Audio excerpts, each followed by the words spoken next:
following is a production of Dirty Mo Media. Hey everybody, it's Dale Jr. back again for another episode of the Dale Jr. Download here. It's Tuesday, it's Dirty Air, and TJ's not here. TJ's going to miss this show. That's all right, though. We got Jordan Bianchi coming in to substitute for TJ, and I'll take that any day.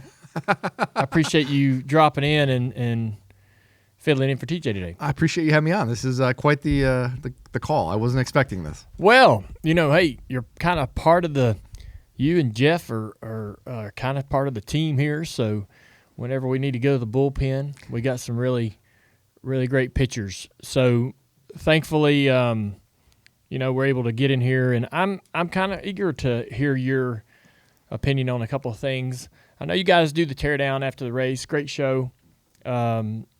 And it's great reaction and kind of not a real easy show to do because even after a couple of days of sitting on this stuff and thinking about it, you still might not have all of the answers. Oh yeah. Right? But you got to make a call, you got to make a decision to go one way or another on some of the debates or some of the things that you see on the racetrack. Yeah. In the moment with kind of limited information or just whatever you've gathered. The beauty of the show is it's instantaneous. Yep. It's right after the race. Things are fresh and you're digesting it. The beauty of the show, though, is also the problem of the show is sometimes you don't get the full story. Yeah. Whether you have conversations with people, sometimes you have to go back and actually watch things multiple times. Right. And I find myself, I'll have opinion on something and I'll go back and I'm like, well, maybe I didn't need to be as hard on that, right. Or I was completely wrong. Do you correct it or just let it lay? It depends on what it is. If it's something major, I'll go back like, hey, we talked about this a week or two ago and I was wrong about this, or maybe my opinion shifted and here's why. And other times I'll dig in my heels even more and be like, no, I was kind of soft on this and I needed to be even harder on this. And there's times, and a couple of weeks ago, the Xfinity Series race at Martinsville is a great example of that. Mm-hmm. Like I looked at that and there was a lot of consternation in the industry about that race and it was a terrible, bad look for the sport. But I also don't think it was nearly as horrific as a lot of people made it out to be. And it was like, okay. And I wish I would have had that back a little bit, maybe being that one person who said, listen, can we all just like calm down a little bit and take a step back? And this isn't like an Xfinity Series problem overall. This is one race. Overall, that series is really pretty clean and good. They had a bad weekend. Yeah, I agree with that. I mean, I went into that race at Martinsville knowing like, hey, our guys can probably come here and run really good, have a great day. But I know the last 10% of that race is a show. It's a street fight. It's awful. Yeah. And awful probably, depending on who you are, it might be great. But, for a fan, they know what they're getting when they show up. And that might be worth the price of the ticket for them. So maybe they like, the uncertainty or the chaos that might develop. And but I don't like going to a racetrack as an owner and knowing that that's what's going to go down, knowing that you're going to have to dodge all of that carnage and hope for the best, right? Instead of just saying, hey, man, we prepared the car. It drives good. The driver's good. He can navigate himself into a great result. You don't have that luxury at Martinsville, right? Because of what goes down late in the race. You just kind of got to get lucky and not be one of the guys that gets wiped out. And so that's not always fun. And I knew that going in, and it definitely stepped over the line into, severe ugliness, right? But, we've seen it before there. And I was with you. I kind of was like, I kind of want to overreact like we all have kind of we've all kind of gotten this habit of, overreacting and just being like, fire and brimstone. And I was like, I'm not going to do that. And it is, it was Sammy. I didn't want to come down on him too hard and then have to reel it back or dial it back, right? Or feel like maybe because how you handle Sammy, I think, is critical to his growth, right? And that's such a dang fine line for me to walk, man. I've got to, I'm going to come into the podcast and talk about it. I might, if I'm working a race, I'm in a booth talking about it, and I know it. Man, our drivers, my guys here at Junior Motorsports, my buddies that are racing in the Cup Series, they don't get it. They don't understand why'd you say that about me? Why'd you have to go talk about me like that? And I'm like, well, it's odd because I'm You have a lot of hats. You have a lot of roles you have to balance. I was an owner yesterday. Today I'm in the media, right? I don't even know what you would call me, but I'm not a journalist, but I'm an analyst. Yeah, you're an analyst. So even in this podcast. So yeah, it's tough. I have another example of that later in the show, but the Cup race this weekend, the Throwback Weekend, frustrating to see, like I guess Friday or Saturday as we're leading into this race weekend. The conversation sort of shifted toward the value of Throwback Weekend overall. Do you know how that conversation kind of cropped up? Was it the fact that there were only, there were 19 teams that didn't participate? Yeah, it was kind of an organic thing where throughout the week, as teams are putting out their paint schemes and everything, it came to the realization of 19 teams weren't going to be doing this. And then it was like, wait a second, that's more than half the field, right? Why are they not doing this? And we have seen this number incrementally kind of increase over the years. And so then the question became, why aren't teams doing it? And maybe has the weekend lost its allure a little bit?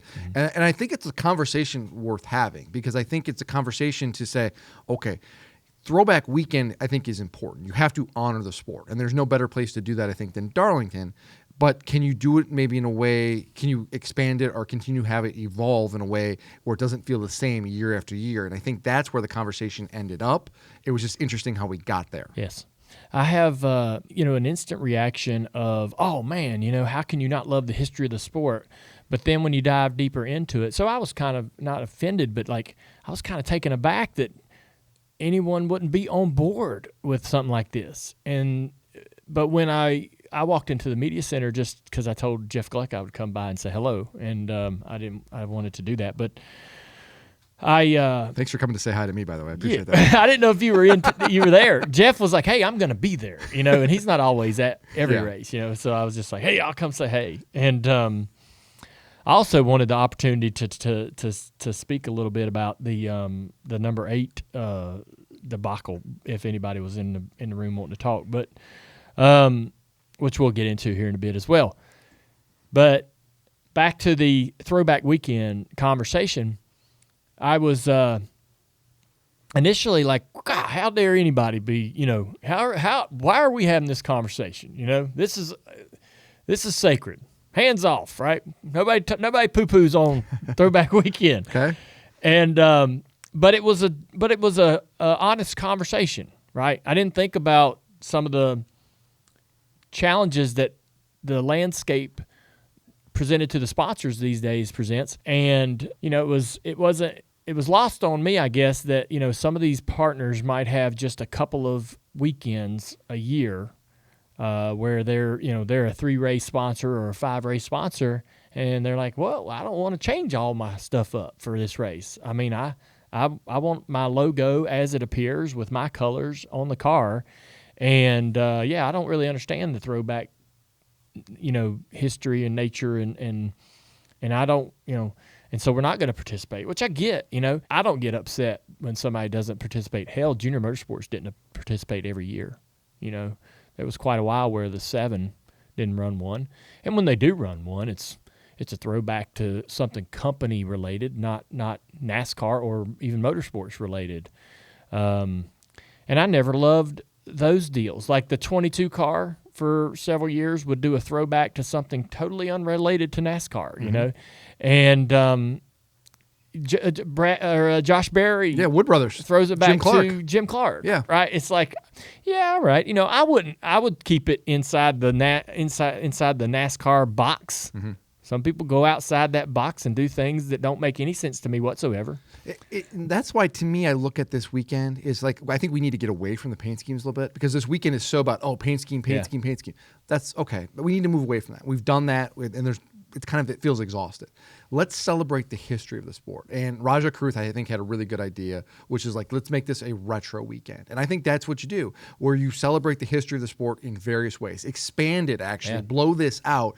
And if teams want to do throwback paint schemes, then they can. Yeah. And if they want to do it to different eras, they can. And then even on the sponsorship side, there could be a company who maybe is only on the car for a handful of races that says, you know what, we're going to go back to our old school logo, or from our origin days. And I think it just opens it up a little bit, and you can still have this weekend, which should be a celebration, and you bring in the Hall of Famers and you do all of these things, but it's just not about the paint schemes. And then last week's conversation, and really the conversation throughout the race, was paint scheme. Instead, let's talk about the history of the sport. That's a great and point. Let's do that and blow that out. Throwback Weekend can still remain, can still exist, can still be important to people. But, yeah, maybe there is a balance between, look, if you want to participate, if you want to come with a design of a paint scheme or a wrap that's got some history to it, that's embraced. The Xfinity Series does a really good job, a lot of energy there.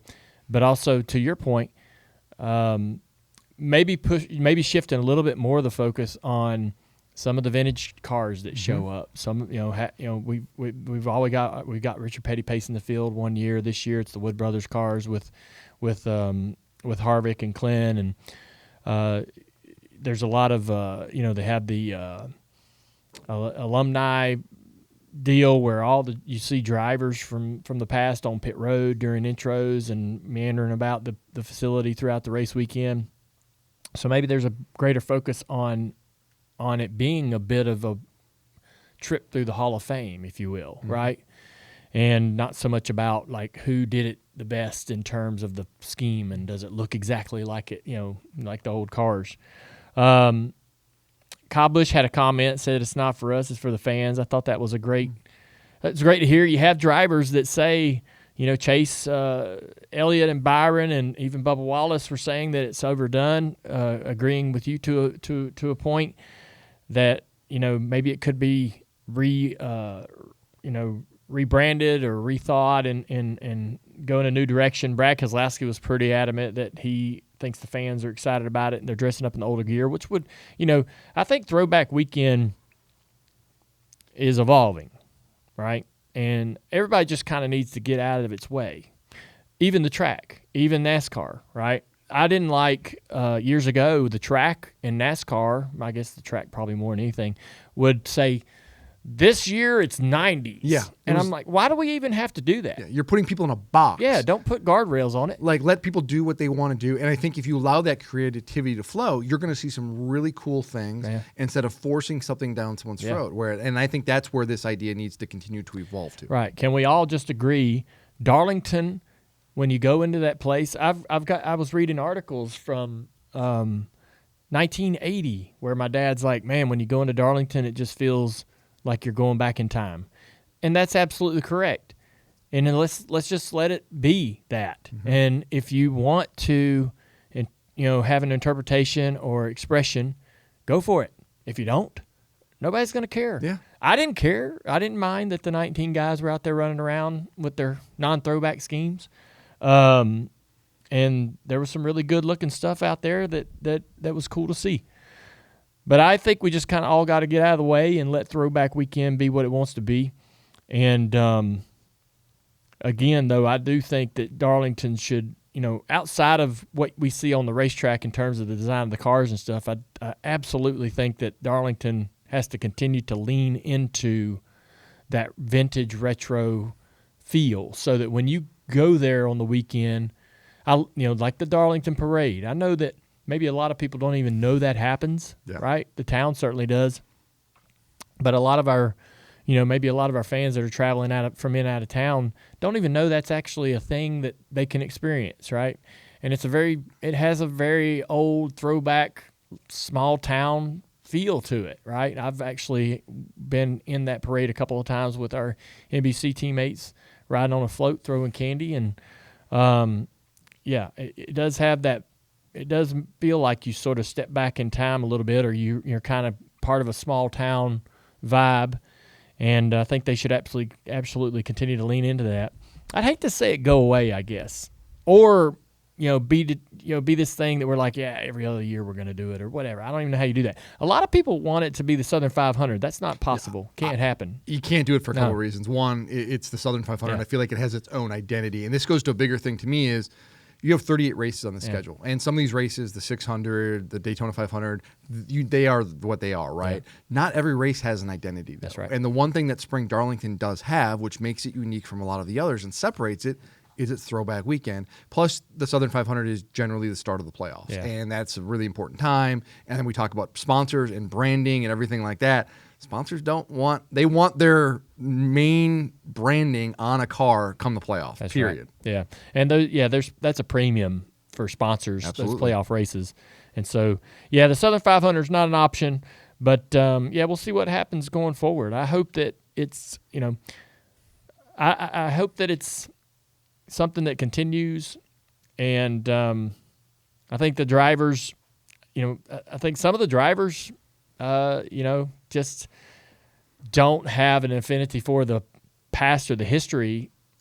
Some of the younger guys, certainly, it took me a while, I guess, to really kind of find a passion, for lack of a better word, for the history of the sport, or really get into wanting to learn more about it, watching old races and stuff like that, and learning about the pioneers of the sport. But, moving on, Brad Keselowski's wheel nut comes off in the middle of the pit cycle. That was a pretty big deal. So, do you know, the question I would ask you, Jordan, is that wheel nut that was down on the apron of the racetrack, is that the sole reason for that caution to come out that late into the cycle? To the best of my knowledge. Right. I mean, I saw them pick it up, and it was, depends how far out of the groove it was, but it was a piece of debris on the racetrack. It was. And that's where the question is it worth throwing a caution for? And to me, it warrants a caution. There's a piece of debris on the track. It's a caution. And it's unfortunate that it's in the middle of a pit cycle, but at the end of the day, a caution is a caution. Yeah. If it's a caution here, it has to be a caution then and there. It can't be changed. And it sucked for some of these guys, and it helped Byron out a lot at that time. It also helped Hamlin, by the way, because it put Denny in a spot where he could recoup a lot of track position. That's right. He had, and put him in a spot to eventually win the race. I don't have a problem with it. It's unfortunate, and I don't know how big a lug nut it is, but the wheel nut. Yeah. But it didn't look small on TV. Yeah, I felt like it was, personally, from what I could tell watching the race, I thought it was far enough out of the way that they could have waited for the end of the pit cycle. And I've seen them do that in the past. I've seen them understand, all right, we can't turn the field upside down. This situation, we have to handle it, but we can give it a few more laps. And I think that another thing that happens, too, is the spotters around the racetrack, NASCAR officials, will have this chatter on the radio, and then the spotters for the teams are up on the radio, up on the top of the tower, talking back down to the crew chiefs and so forth, saying, "Hey, they're talking about this."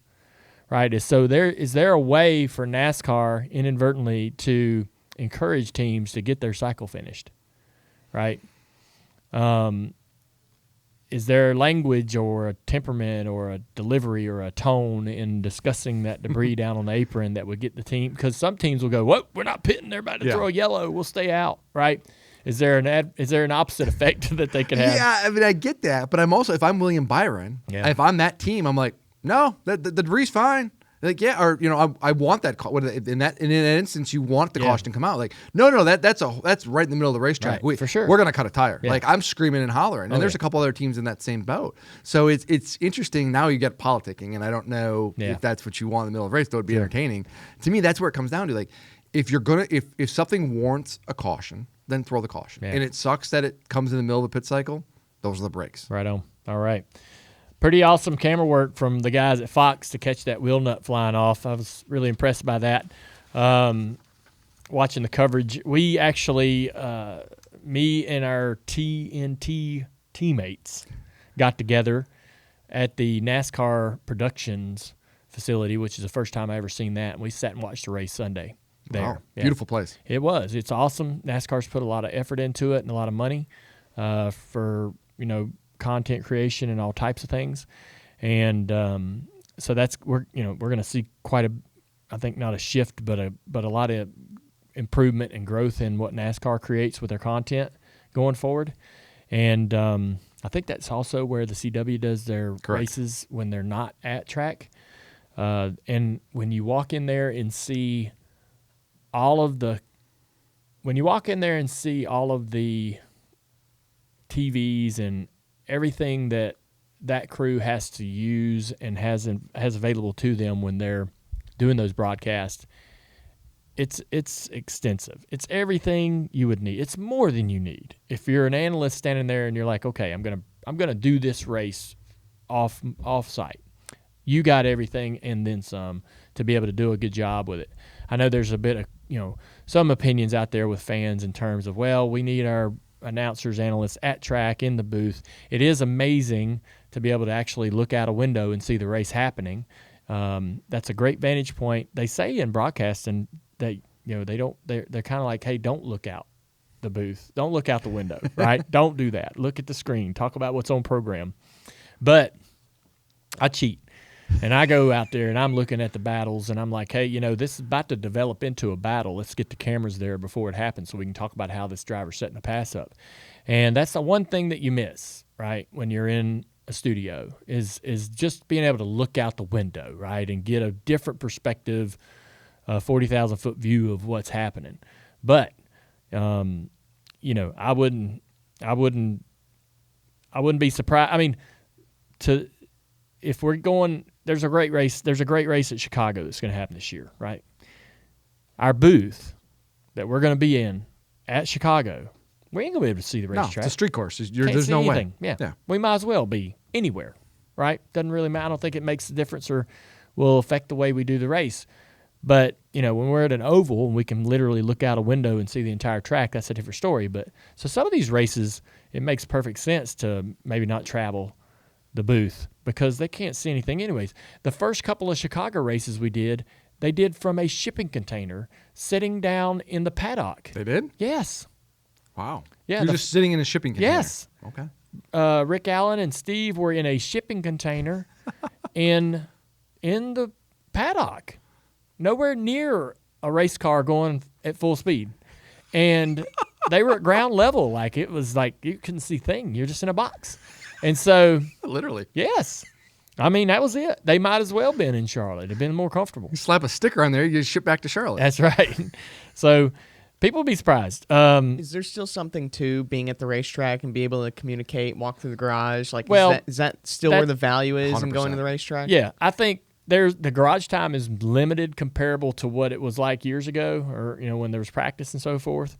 But there is still some time to get in there, and you get a lot of opportunities to see crew chiefs more often than anyone else. So yeah, there is a great opportunity when you're at track.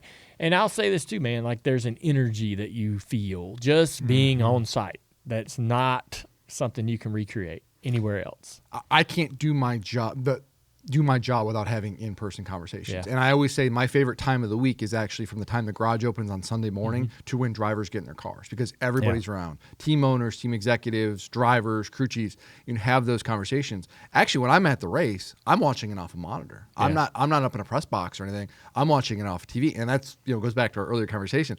Often I feel like I'm missing things because I'm not being able to take in everything, or I'm forced to watch what the presentation on TV is being shown me. So I miss other things.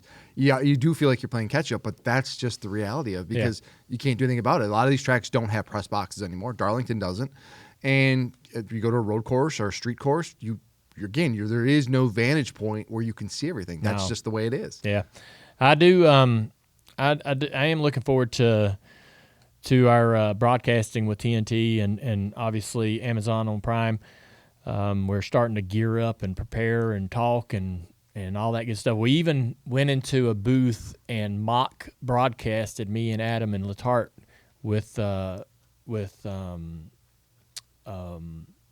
Marty. We all sat down and kind of did a mock broadcast for almost half of that race Sunday. Oh, wow. Yeah, that was fun. That's a good opportunity to get some reps in. Shoot, dude, I ain't done it in feels like 14, 16 months. Did you feel like you have to knock some rust off? Yes. Yeah. I mean, you're apprehensive, like, hey, how easy is this gonna, how natural is this gonna go? Did it feel natural? Did it feel good? By the end of the race, I was like, okay, I feel like this is gonna work just fine. But when you first start out, I've never worked with Adam. Yeah. And Steve, I've never really been in the same booth as Steve. So me and every race, 99% of the races that I did at NBC, I was in a booth by myself with Burton. And Steve and Rick Allen were in their own booth, maybe even out of sight, right? So we couldn't even see each other. And so being in the same booth with Steve, and Steve's, with a four-man booth, we all had to kind of give each other a little room, right? And be a little more disciplined with our own comments. Because, I mean, Steve, myself, Adam, I think we could all talk. As long, Steve talk? No. Oh, yeah. Right? No. We can talk all day, but you got to give the other guys a little time to jump in there.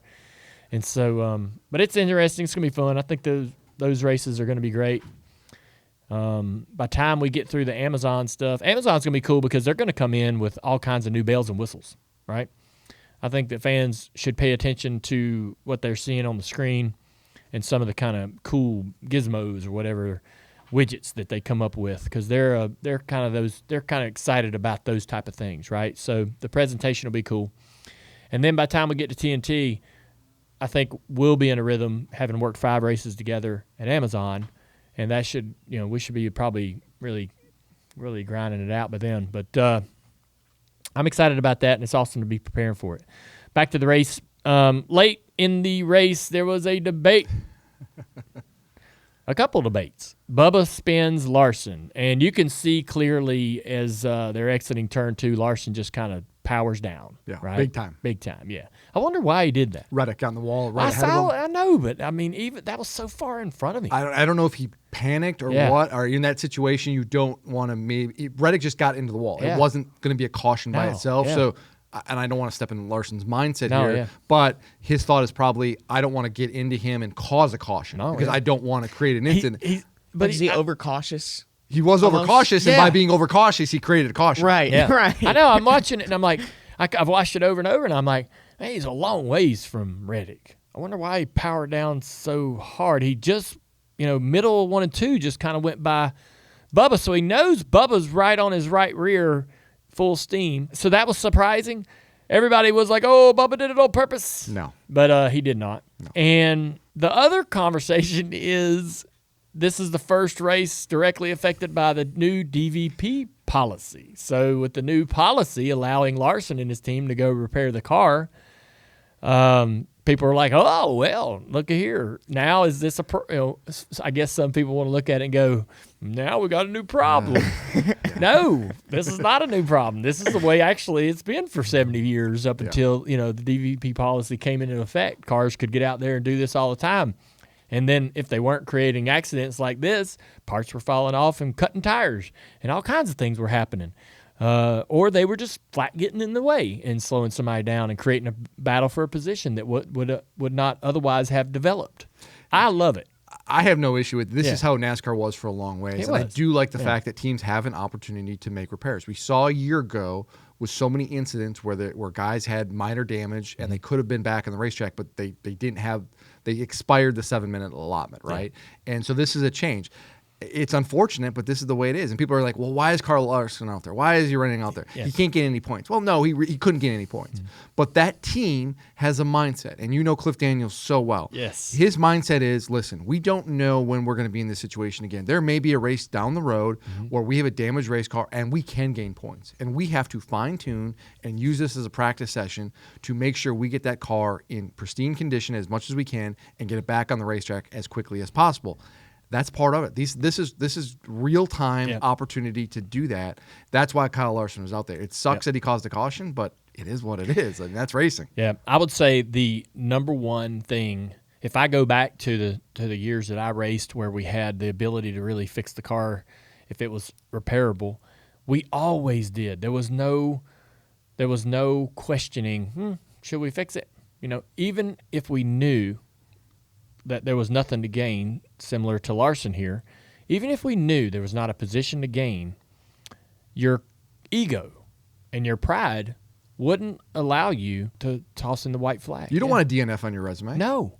So in my mind, you mentioned a lot of great things about why they would want to get the car back out there. And I'm wondering, I guess, if that back in my time, that was the driving motivation. You didn't want a DNF, and you didn't want to quit. You didn't want the team to quit. You're looking around, you got, 8, 12 guys that are working on this car, and you didn't want any one of them to see you give up, right? You all held each other to the certain standard, and it's like, man, if we can fix it, we're fixing it. We're getting out there, driver, have your ass ready. You know, when a car's ready to go, we're going back out there, we're running laps. And there wasn't nothing, there was no debate. And especially, I mean, that's how Tony Sr. and Tony Jr. were. I would destroy the car. And I'm like, you know, this is obviously going to be a 50, 70 lap repair. I'm not going to be surprised by them wanting to fix it. But in the fury and hustle in which they went back to repairing that car was always a bit of a surprise to me. They were fixing that car as fast as they could so that it got out there only 48 laps down instead of 55. Or, you know, they were, as soon as the car came in, they're already jacking it up, throwing jack stands under it and already starting to cut and pull and unbolt bent stuff. And I'm like, wow, you know, like our day is screwed. And we're going to fix it. Yes, we're going to go back out there. But you guys are working like it's a pit stop, you know? And that right there showed me that the teams would do anything in the world they could to avoid walking out of there feeling like they didn't try their hardest, even in those scenarios.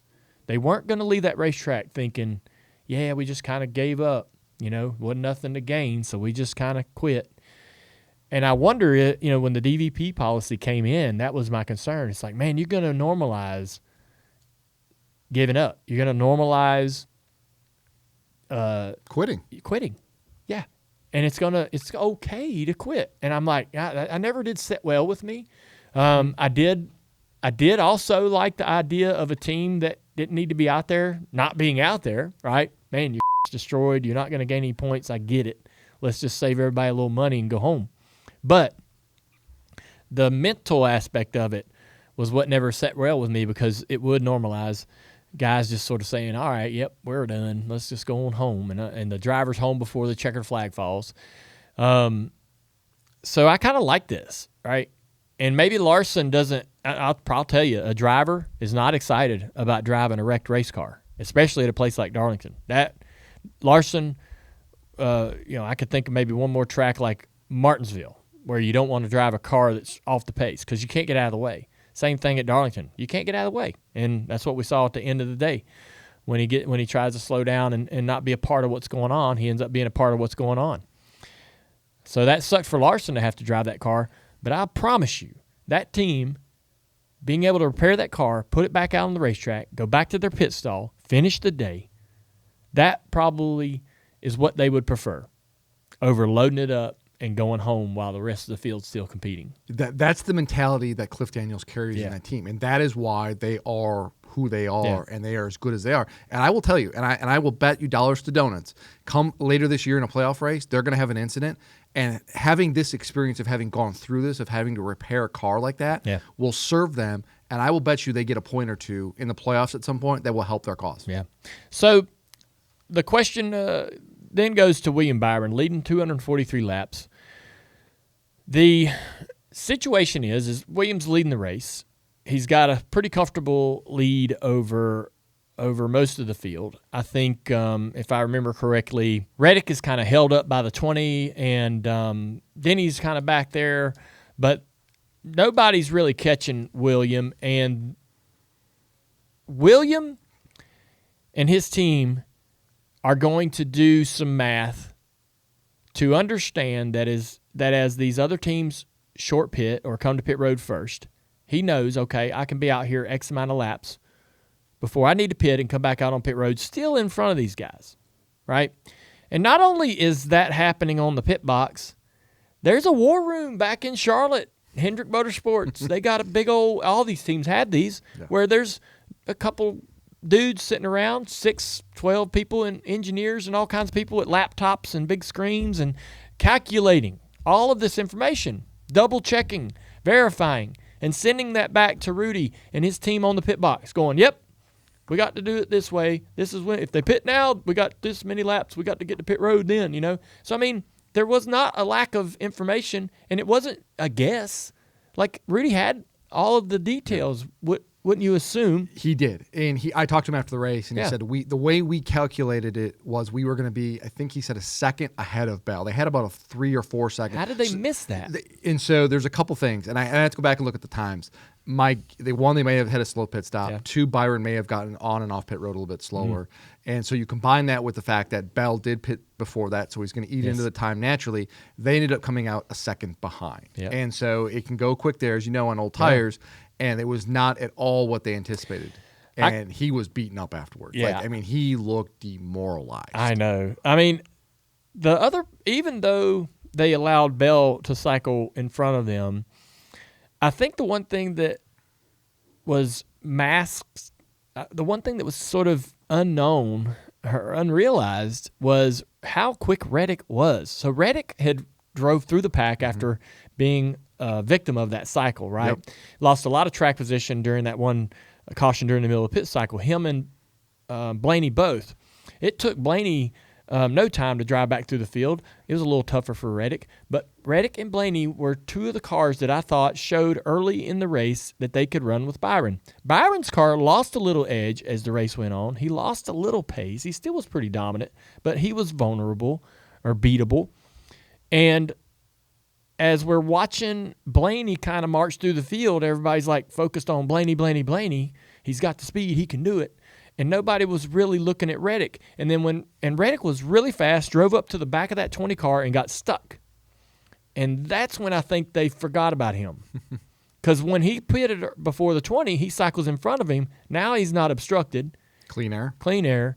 And he obviously, put himself in a position that was absolutely concerning for Byron late in the race. And then when Byron gets up to the back of the 20, he kind of struggled there for a while. It was such a change for Byron because he had clean air all day. He really controlled the race. Right. I mean, literally, for 243 laps consecutively, he never had to get really in traffic. But you could see when you watch his in-car, he would get in behind back markers. He couldn't blow by him. Yep. Like, he had to work on it a little bit. At one point, he was trying to put Christopher Bell down a lap early in the race, and he had to work and grind it out. It was hard to pass, and when you got back in traffic, it made a difference. That was what changed for William Byron, whereas Reddick and Blaney had that experience throughout the race, particularly Blaney, as he was able to really, really do well in long runs. And so it wasn't hard for him to come at the end there because they had a stretch there where once Byron got behind, it was like, whoa, this is a whole different game for us. And the car we had is no longer the car we have now. Yeah. To me, those moments, like, the caution in the middle of the pit cycle, how that flipped the field, how those guys worked their way back through the pack, how were they able to get by particular cars. Then when William Byron is taken out of the lead and out of control of the race and put behind some people, all of those things is what made this race entertaining to me. I know that the good race poll, we take it very seriously. Yes. I think it's a very good, temperature on the fans' opinion of the race, and our thoughts about it is I vote. I've always voted, and I'm always curious. I was surprised that this one was as low as it was because really, yeah, I thought it was going to be lower. Really? Oh yeah, so little passing. I know. I like the strategy element of it, yeah. And actually, I was rooting for Byron to have a perfect game because we've never seen that in this car in this era. But I thought it was actually going to be lower. Yeah. 45.9% said it was a good race. I was in a studio completely locked on it, right, and paying attention to it, and obviously doing the mock or the fake broadcast for half of it. So I mean, maybe that's why it was more entertaining to me, is because I was paying that close of attention to it. Now, if I was at home, right, watching from the couch, got the kids here doing what they're doing and different things going on, taking the dogs out, and in between different activities that somebody's doing, maybe I wouldn't have been able to really be that locked into the strategy, that aware, I guess, of everybody's situation. I'd have been like, yeah, okay, I'm losing interest here. I've kind of got up and now I've got back down. Why is Blaney back there? What's going on? But to watch it the way I did, I was really entertained. And to I think what makes a great race for me, there's a lot of things obviously that make a great race, but when you can factor in like an emotion or multiple different levels of emotion by the end of the day. So you're looking at Rudy. He's got to face the music, right? And take some responsibility. Sure. You feel terrible for this guy. Yeah, he felt horrible. He had a badass race car, and nobody's going to remember that. Blaney, another insanely, really, really good race car. Mm-hmm. Year of near misses for him continues. Yeah. And so you have all of those the emotions tied to those two performances, and then obviously Denny sneaking in there and stealing one. His pit crew literally being the stars of the day. We only really see the crews. There's a couple times during the season where this may happen, but mostly their time comes during that final event during championship weekend, right? That's when we really go, okay, let's meet the crew. Let's see who these guys are. They're going to play a role today. Well, they did it. They won that race for Denny outright. And so you have all these cool little things going on. Larson wrecking out first lap, just a lot of things happening that brought a lot of emotion to that race, and drama and theatrics, and I thought it was just a really good race. It was fun watching the tires play out exactly as you wanted them. You can jump people on pit stops, and then you're comers and goers. That felt like a classic Darlington race at the end. I will object to that, though. It didn't, though, because we didn't have a lot of passing. Again, like this, Darlington is supposed to be guys sliding around, and when they manage their tires, you have comers and goers. Yep. And Denny Hamlin said this afterwards, because I asked him this question. I'm like, why do we not see a lot of passing and stuff? He goes, one, the groove is much smaller at Darlington. It's not multi-groove. Everybody has to run in the same spot. And two, when the tires fall off, they fall off at the same point for everybody. So if everybody's losing tire wear at the same time, no one's really coming and going. And to me, I like the strategy element. I think this was a compelling race. Where I push back on this, though, was this is supposed to be drivers like pushing it and really wrestling around the car. This is where you see how good drivers are. And it just didn't feel like that way. And that was part of it. And maybe it was also part of it felt like unless Byron somehow messes this up, it's a foregone conclusion he's going to win. Well, that kind of sort of happened, but it's just in the middle part of that race, really, it just kind of was like, this is not what I want to see out of Darlington. Yeah. Why is that the case? Because like last year, Southern 500, 26 lead changes among 11 drivers. The fall race or the spring race a year before, 16 lead changes among 10 drivers. Like, why was it harder to pass this time around, it almost seemed like? Well, I think as we run this car and keep learning about this car, it's going to continue to get more competitive and more difficult to pass. So there's a little bit of that. To his point, the groove at Darlington, there's really like one or two options. In 1 and 2, you really only have one way to go around that corner. In 3 and 4, there's a bit, you can run the bottom and even the apron like Blaney was doing and get away from the other cars and get away from the dirty air. This car, the next-gen car, relies so much on the air that goes under the splitter and gets back to the diffuser. A driver is relying heavily on being able to get air under the nose of the car to the diffuser. And when you're on a track that's literally only a lane and a half, 2 lanes wide, there's nowhere for you to really go to find the air, right?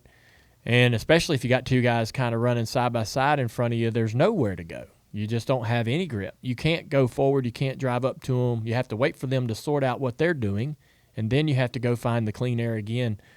And drivers also are getting smarter about how to defend that from in front, right? Well, if I just try to take away his line, then he can't get the clean air under his car to be able to advance and pressure me.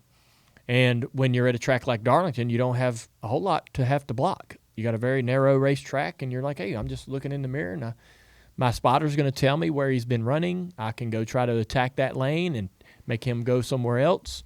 And so there's a lot of that happening. I like that. So we used to not defend.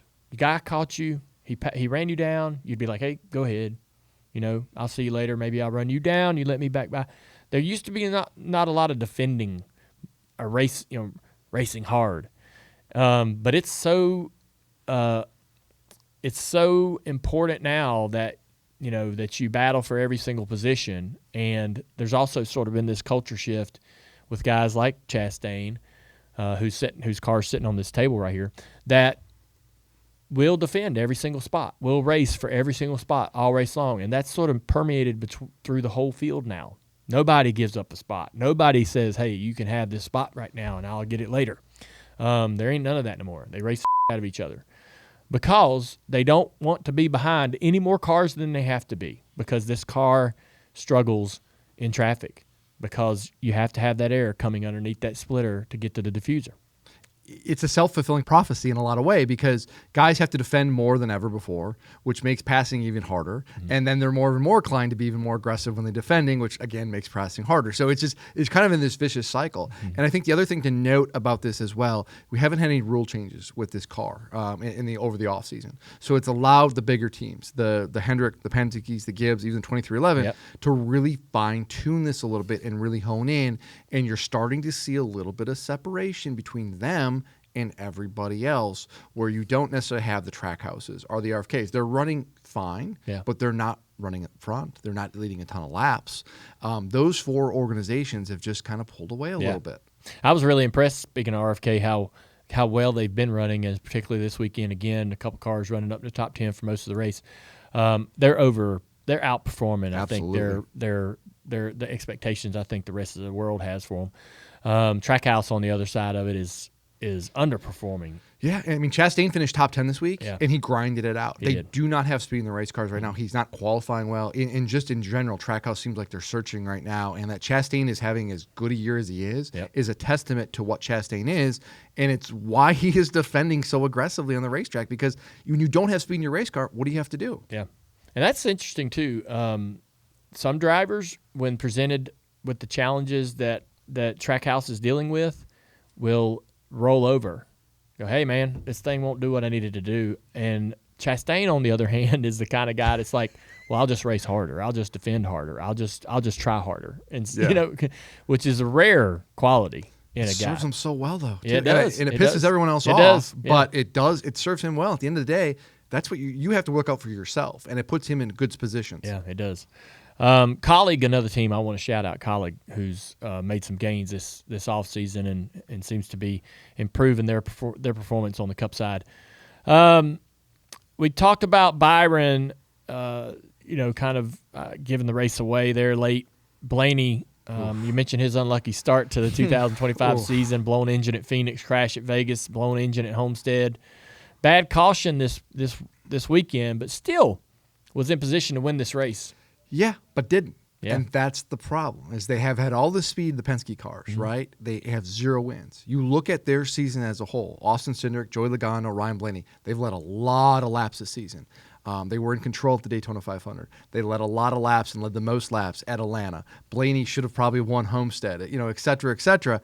And they haven't been able to convert it. And that, to me, is the difference between a Joe Gibbs Racing, where, yes, Denny Hamlin was dominated at Martinsville, but he wasn't dominant at Darlington. They capitalized. Christopher Bell wasn't dominant at Coda, but he capitalized, and he pounced at the end and got Kyle Busch.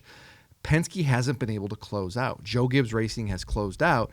And I wonder, as we see these C shifts throughout the course of the season, where teams have speed some weeks and then they don't, you wonder if Penske's going to look back at this stretch at the beginning of the year going, man, we left a lot of wins on the table, and it's going to get later in the year and when they don't necessarily have the speed in the race car, and go, man, we're in trouble now, and we didn't capitalize when we had that opportunity. If I'm Penske, I'm really frustrated with where I'm at right now, because Ryan Blaney should have won Darlington. Pit road cost him dearly. He should have won probably Homestead, blown engine. Like, you continue to let these go, and you look at the number of laps led. They led 125 laps combined at the Daytona 500, 131 laps combined at Atlanta. That's an insane number of laps. 0 wins. Yeah.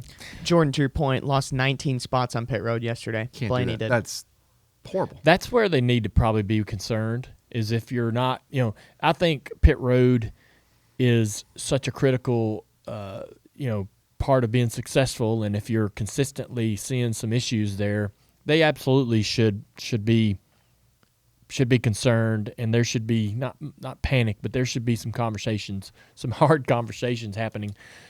I would say though that the speed on the racetrack should allow them to have some confidence going forward. Yeah, I know that they don't have the wins. They're leading all these laps. I would be resting on the fact that we've got speed. The speed in the cars are there. Right. Let's just keep doing what we're doing. Let's not change anything. We may need to do some things different on pit road. We may need to move some people around on our crews, so forth, to try to find some balance. Because I'm sure that while Blaney may be struggling on pit road, his teammates might not all be struggling. And I think I'm not sure about Josh Berry's team and how they're performing, but they seem to do a relatively decent job. So I mean, maybe there's some moving and mixing and matching of different people to find a little bit of a balance across all four cars. But and the other thing too is I always look at Penske as the team that is sort of finding themselves throughout the season, and then they come on in the playoffs and they have more speed, and when it counts, they're there, and then they get the results. I'm a bit happy, I guess, to see how quick they are now. And if they continue their typical trend of how they race throughout the year, they might be in really, really good shape by the time we come around the playoffs, but we'll have to see. I agree with you, though. They are leaving a lot of points, playoff points, things possibly on the table that could benefit them later in the year when they get into the playoffs.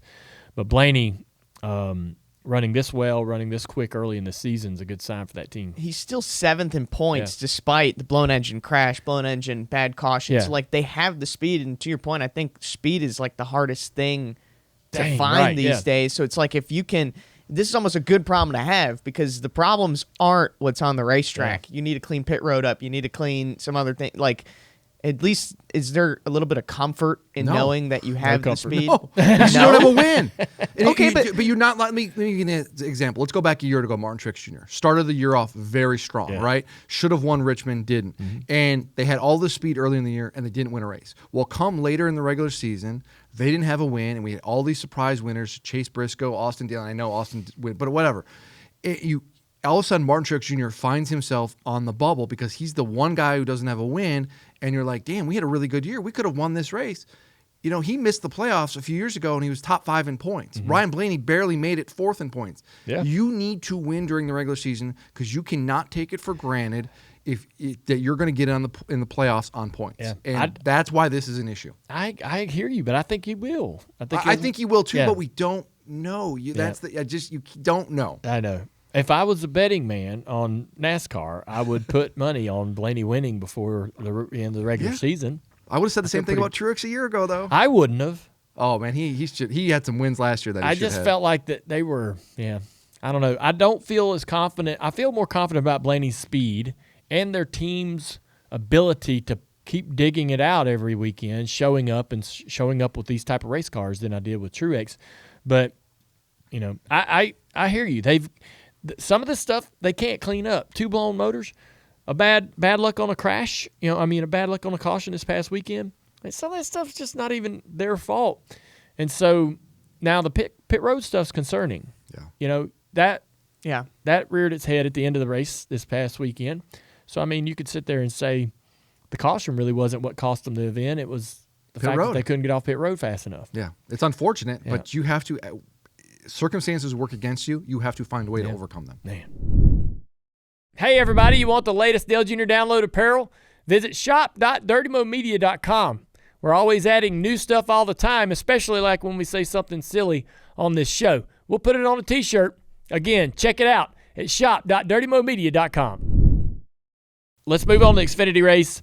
They had an all-drivers meeting before the race, and I guess hopefully that those drivers have heard the message from NASCAR. 8 a.m., by the way. 8 a.m.? 8 a.m. Boy, that's getting it. There was a reason, and you know why they had it at 8 a.m. Damn right. Some of the drivers had to get up at 4 a.m. to get there. Drive down. That's old That's school, man. Right there. That is a power move. It is. Well, I think that it's great for the series to have those kind of conversations with the drivers. Do you know much about the tone of the conversation? I do. Yeah, well, let's hear it. As one driver explained to me, it was an ass chewing. All right. NASCAR came in there and was very clear about what is acceptable and what is not. And they basically called out Sammy Smith and said how he drove at Martinsville is not acceptable. Basically, as I was told, it doesn't take talent to drive the way he did at Martinsville. And that this needs to clean up. And a couple things out of this is, one, NASCAR made it very known. When we go back to Martinsville in the fall, if you guys drive like this and there's incidents, we're going to react and we're going to park people at Phoenix. Championship be damned. And the other thing I think is, this is how someone explained it to me, is NASCAR said we don't want to be in the business of making balls and strikes calls. But if we have to make a call, we're going to call strikes. And that was kind of the tenor of the conversation. It was good, though. Austin Hill and Justin Allgaier were the two drivers who spoke up. They're both veterans of the series.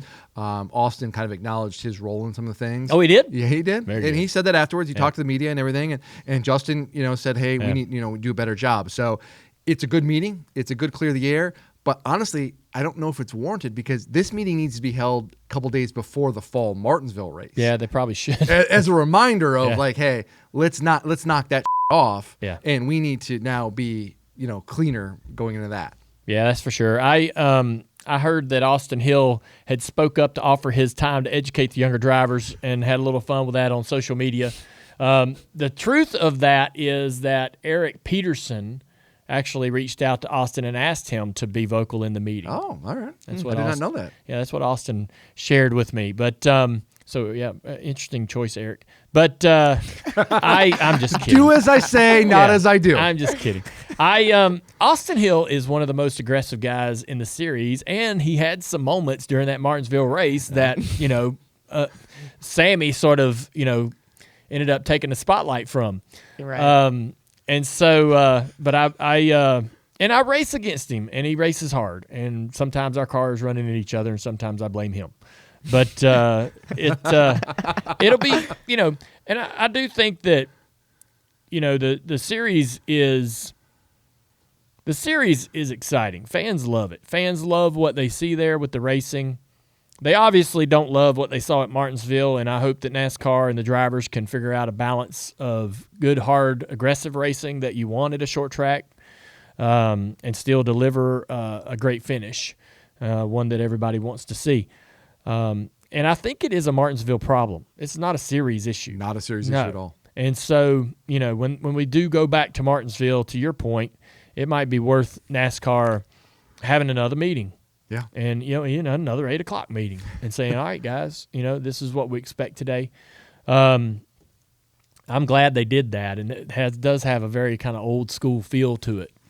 It's certainly what, the guys that were running the series and the Cup Series and the Xfinity Series back when I was driving, they were very open and honest and transparent and stern and strict when these situations would come about. But the race itself, I felt like that, I got there and watched the race from the pit box of Sammy's team and enjoyed kind of seeing how they were operating that day, and thought the radio conversation with Sammy and everybody was good. The week before, I sat on top of the one pit box, and I just kind of listened to the spotter communication, driver communication, tone, delivery, crew chief, how the pit crew seems to be feeling. Are they vibing with this crew? Is everybody good? Because we're using like Hendrick Cup guys, and their connection to the Xfinity team is literally just for that moment, that day. They're not over here to shop and stuff like that.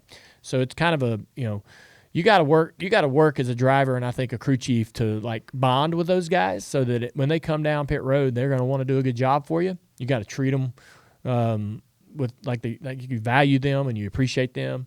They're not just plugged in for the day and they're your, that's who you get. So I'm kind of paying attention to all that stuff throughout the race itself. But I felt like that Christopher Bell was going to be the guy to beat, and everyone else would be racing for second. When the race started out, Christopher's car looked like he was struggling a little bit, not really as comfortable as I thought he would be. Our guys had relatively decent speed, didn't qualify that good. I was kind of concerned with our pace in qualifying. I thought that Justin Allgaier was his typical self, giving him a reasonable car, or a great car in this case, and he's going to do a great job. I feel like, and maybe nobody else has really picked up on it, but I feel like if we look back on over last year, I feel like that Justin is racing with more savvy and less intensity. So Justin last year was making a few mistakes. And I think he just felt a lot of pressure to try to win a championship. He felt like the sand in the hourglass is running out.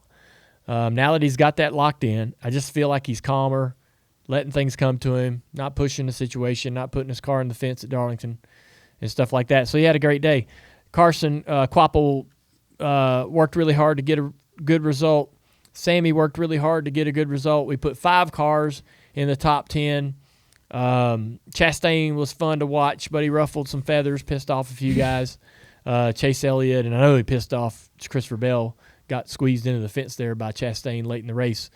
And I asked Chastain, I said, hey, when's the next one? Because I'm debatable whether I'm coming to that one or not. You might need to hire security for him. I might miss that one, but I'm just kidding. It makes it entertaining. It is, yeah. I mean, when it's like Austin Hill, you know.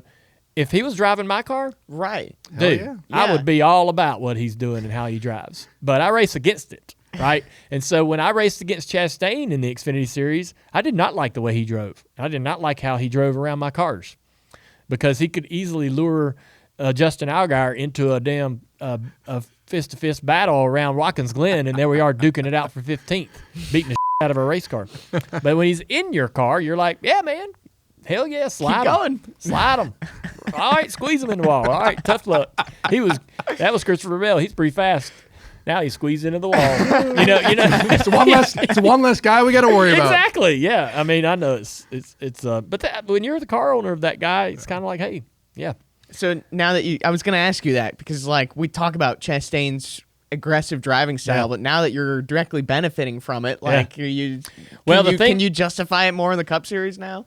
I think so I've got the luxury of seeing everything that he went through and everything that happened in the Cup Series and all of the the turmoil and dust that stirred up.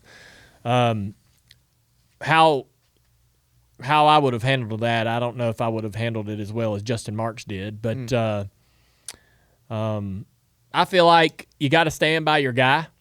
He's in your car, and he's in the car. And your sponsors and everybody's committed to him, your team's committed to him. If you show any kind of like doubt or, man, I'm backing off or I'm gonna keep you at arm's length, the team responds to that. The crew chief, the pit crew, everybody goes, the owner's putting some distance, and so I'm unsure about this as well. And so you gotta stand by that guy, even if you're like, hey, I don't agree with what he did. He made a mistake. We're going to try to give him the tools to fix it, help him going forward. You still got you got to show up and stand beside him and show them that you're still, you're still hoping that they're going to turn out and win the race today and have a great season and all those things. And the crew needs to see that. And they need to know to stand beside him and support him. And we're moving forward. But I that's kind of a Sammy conversation. But with Chastain, man, it's fun. He qualified bad. I don't know why. He went out second, so that was probably why he qualified so bad. But man, watching him work through the field, I walked up to the car. I love this. This is one of my favorite things. So I got 4 drivers that run full time. I talk to them when I'm at the racetrack, talk to them at the shop, see them all the time. When a Cup guy drives our car for a one-off or doing something like Chastain, and walking up to their car or seeing them, me and Chastain's been texting back and forth, joking about the race and for months. Right? Hey, man, finally driving your car. I never thought this day would come, and, we laugh about it. And then you see him on pit road, and I was like, hey, man, the front's that way. Like, what are we doing back here? Just in case you need to know which direction, it's up there. Motivate him. Yes, and just laughing, as he's climbed in the car. I think someone got a video of that, too. Yeah, and he's sitting there smiling. He's like, man, this is going to be fun. I was like, I hope they got it turning for you. I know you're tight in practice. So, I mean, just having kind of a good fun conversation. He's in a good frame of mind. He goes out there and drives through the field up front. Now he's racing for the win. If he wins, he wins. If he doesn't, he doesn't. But I would call it a success at this point, right? We're sitting here late in the race with a shot at it. And that's all I want, because I get nervous that these Cup guys are going to get in my car and the car ain't good, right? You put a damn Yeah, you want to give him good stuff. You put a talented elite cup level guy in your car, and his car can't run no better than 10th. That's a feeling. That's on you. That's on me. Yeah, and so that's what I'm worried about. But the car went out there and performed, and all our cars run good. Anyways, I wanted to mention though Brandon Jones. So he ends up being the guy that would take control of the race late and drive away from the field and get the win. Brandon Jones raced here at Junior Motorsports for 2 years and went winless. And we struggled to find speed. We struggled to find comfort for him. There were races where we ran good, but just not great. And I will say that through all of that, never once did he complain. Never once did he say anything bad about our car. Never did he come to us and go, I don't like my crew chief. I need a change. He would have rode out any scenario that we put him in and been hopeful that that was the way that we were going to find success. And so I just want to commend him, man, because, look, it did not feel good to see him get in a Joe Gibbs car and go win because we couldn't do that for him. We couldn't give him that. We couldn't provide that. Now, I love our cars. We're good. We're a great team. We're going to win races and all that stuff. But we couldn't do it for him. We couldn't give him what he needed. And so for lack of a better word, we failed. We failed him. And, so it was tough to see him get in the Gibbs car and get to victory lane. But at the same time, I'm happy for him. And I'm glad that he's able to go to one of the toughest tracks, a driver's track, and go out there and put his foot down and get that win. And so, especially because I know what kind of character he's got. He's a great guy. He's a good guy. Yeah. And, he did not have a good couple of years when he was here. And you never would have known it. You know what I mean? So I appreciate that. And went to Victor Lane, shook his hand, told him I was happy for him. And look forward to racing him the rest of the year, seeing what else he can do. It was it's nice to see have those moments where drivers who are really under the spotlight for a lot of different reasons, and people are like, why are you with this team? You're not having success, and then you get that win. It's like he deserves that. Yes. He works hard. It's Riley. Ryan reminds me a lot of Riley Herbst in that sense of like, why Riley has had a period there where he wasn't having the success. It's like, what is Riley doing here? Why is he with this team? But then you see Riley break through and win at the Brickyard. You see Brandon Jones win at Darlington. You're like, hey, he does have talent. Like, it's not like something like he backs into it or anything like that. It's like, this is why. That's right. Those guys like Riley and like Brandon, when they're not running well in that 2-year period, we saw it. I mean, I saw it. The criticism, the outside criticism of their did they belong? Did they deserve? They catch some tough criticism, and that makes it easy for them. I think you couldn't blame them for being vocal about what they're struggling with or putting the blame somewhere else. But Brandon never did that. Never did, and I don't think Riley did either. But Brandon never did say, "Man, I would do better if my pit crew this or my car this or my team that." He doesn't point fingers. Doesn't point fingers. Never. Honestly, it's a lot of self-reflection of I need to do better. I need to do this. Yeah. You hear that a lot from Brandon Jones. That's right. Let's go ahead and talk about a couple things. Moving on from Darlington, the 8 Trademark situation with Lamar Jackson, and I think it's kind of cleared up now at this point. But to kind of give a timeline, if you will, when we learned that the Budweiser number 8 trademark is not going to be continued and renewed by Teresa. And we were a bit surprised by that because she kept the 1 trademark. But haven't talked to Teresa, don't know why that was her decision, but we saw an opportunity to pick up the number to see if we could get the trademark. Without the trademark, we can run the number. Anyone can. We can use the number, no problem. Did we have a trademark for the current number 8 Junior Motorsports number that we'd been running since 2019? No, there was no trademark for that number. So we filed for the Bud 8 trademark. we have successfully succeeded in that process. We also, as a backup plan, filed for the trademark on the Junior Motorsports number 8 that Josh Berry and all those guys have been running for the last couple of years. That was sort of a plan B because we assumed that this Bud 8 thing might get murky or might not even happen at all. And so we filed for the other number. When we're like, as I said, we're sort of right on top of the finish line in closing out the trademark rights for the Bud 8. And in doing that, at some point, we would probably abandon the application for the Junior Motorsports 8. We just hadn't done that. Well, I learned on social media about the same time as everybody else did that Lamar was contesting our trademark application. He wasn't suing me. He's just contesting it, and there's a part of the trademark process where if you believe somebody's applying for a trademark and it's going to hurt your brand, you can oppose it, right, and say, hey, I need y'all to look at this first. And what happens is our application for our trademark would stop, and the board would check out what Lamar's concerned about and agree or disagree, and then the process would then pick up and continue. Well, when I learned about it, I thought for sure it was over the Bud 8. But when I dug into it, I learned that it was that Junior Motorsports font.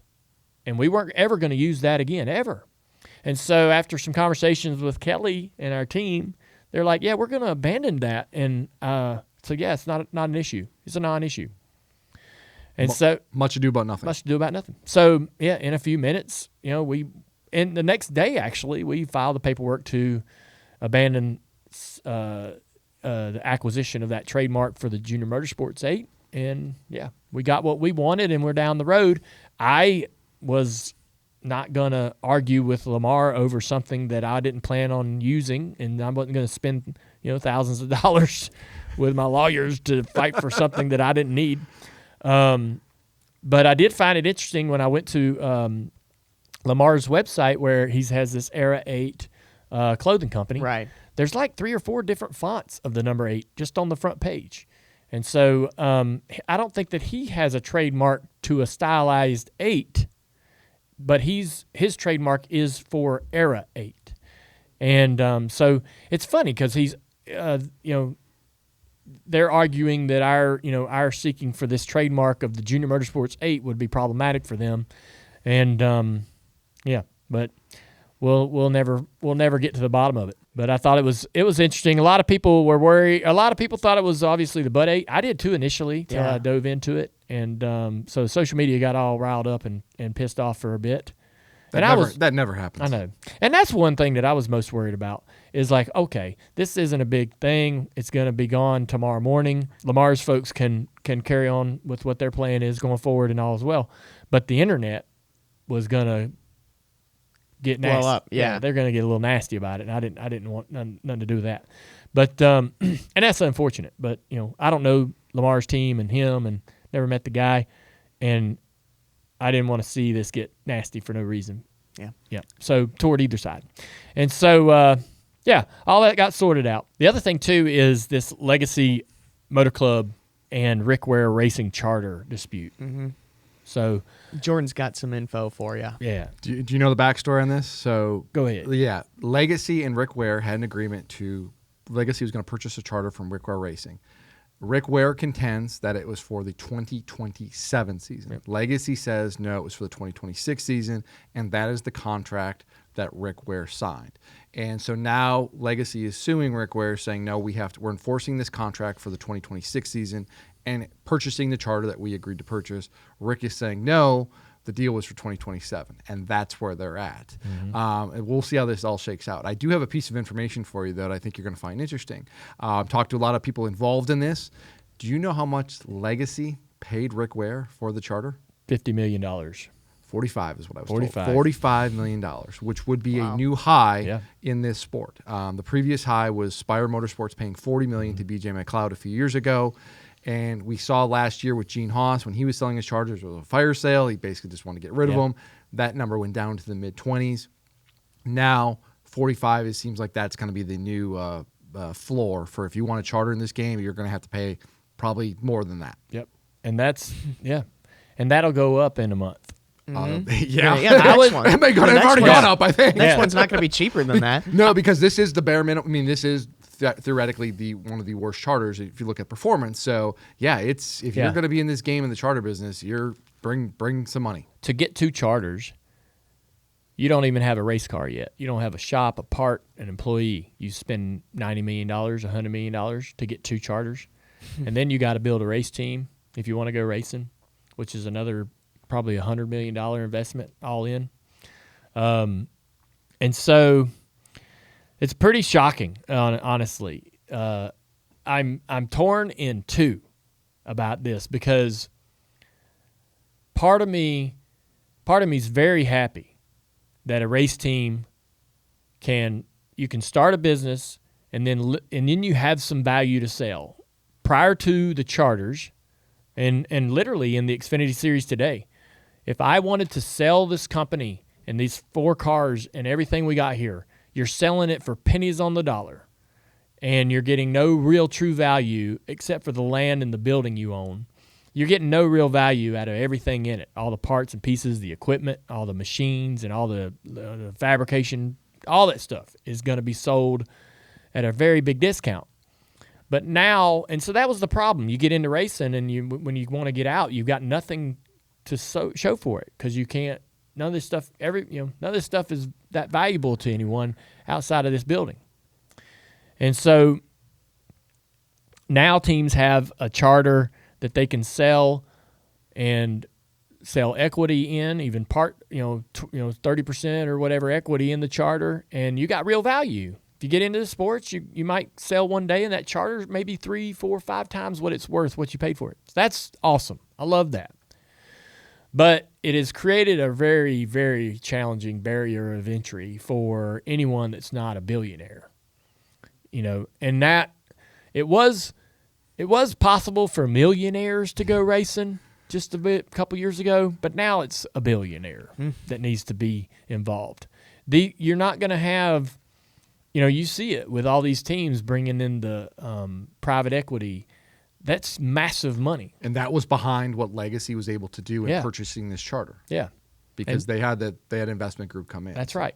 And that investment group's, a couple of hundreds of millions of dollars that they have the opportunity to invest into the sport. So it's wild, man. And what I think will happen, and this is good, is so I believe the value of the charters is well north of $150 million.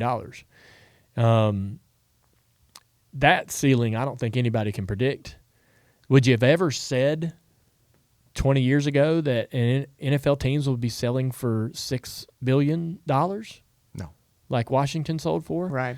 Dan Snyder bought them in the 90s or late 80s for $700, $800 million and sold them for $6 billion 20 years later. So in my mind, that's similar to the model that we're seeing with these charters. If I was a billionaire, I would buy charters right now. Every day that you don't buy a charter, it's getting more and more valuable. If I was a billionaire, right, that had no ties to racing, I would buy all these charters and then turn around and flip them 5, 10 years from now.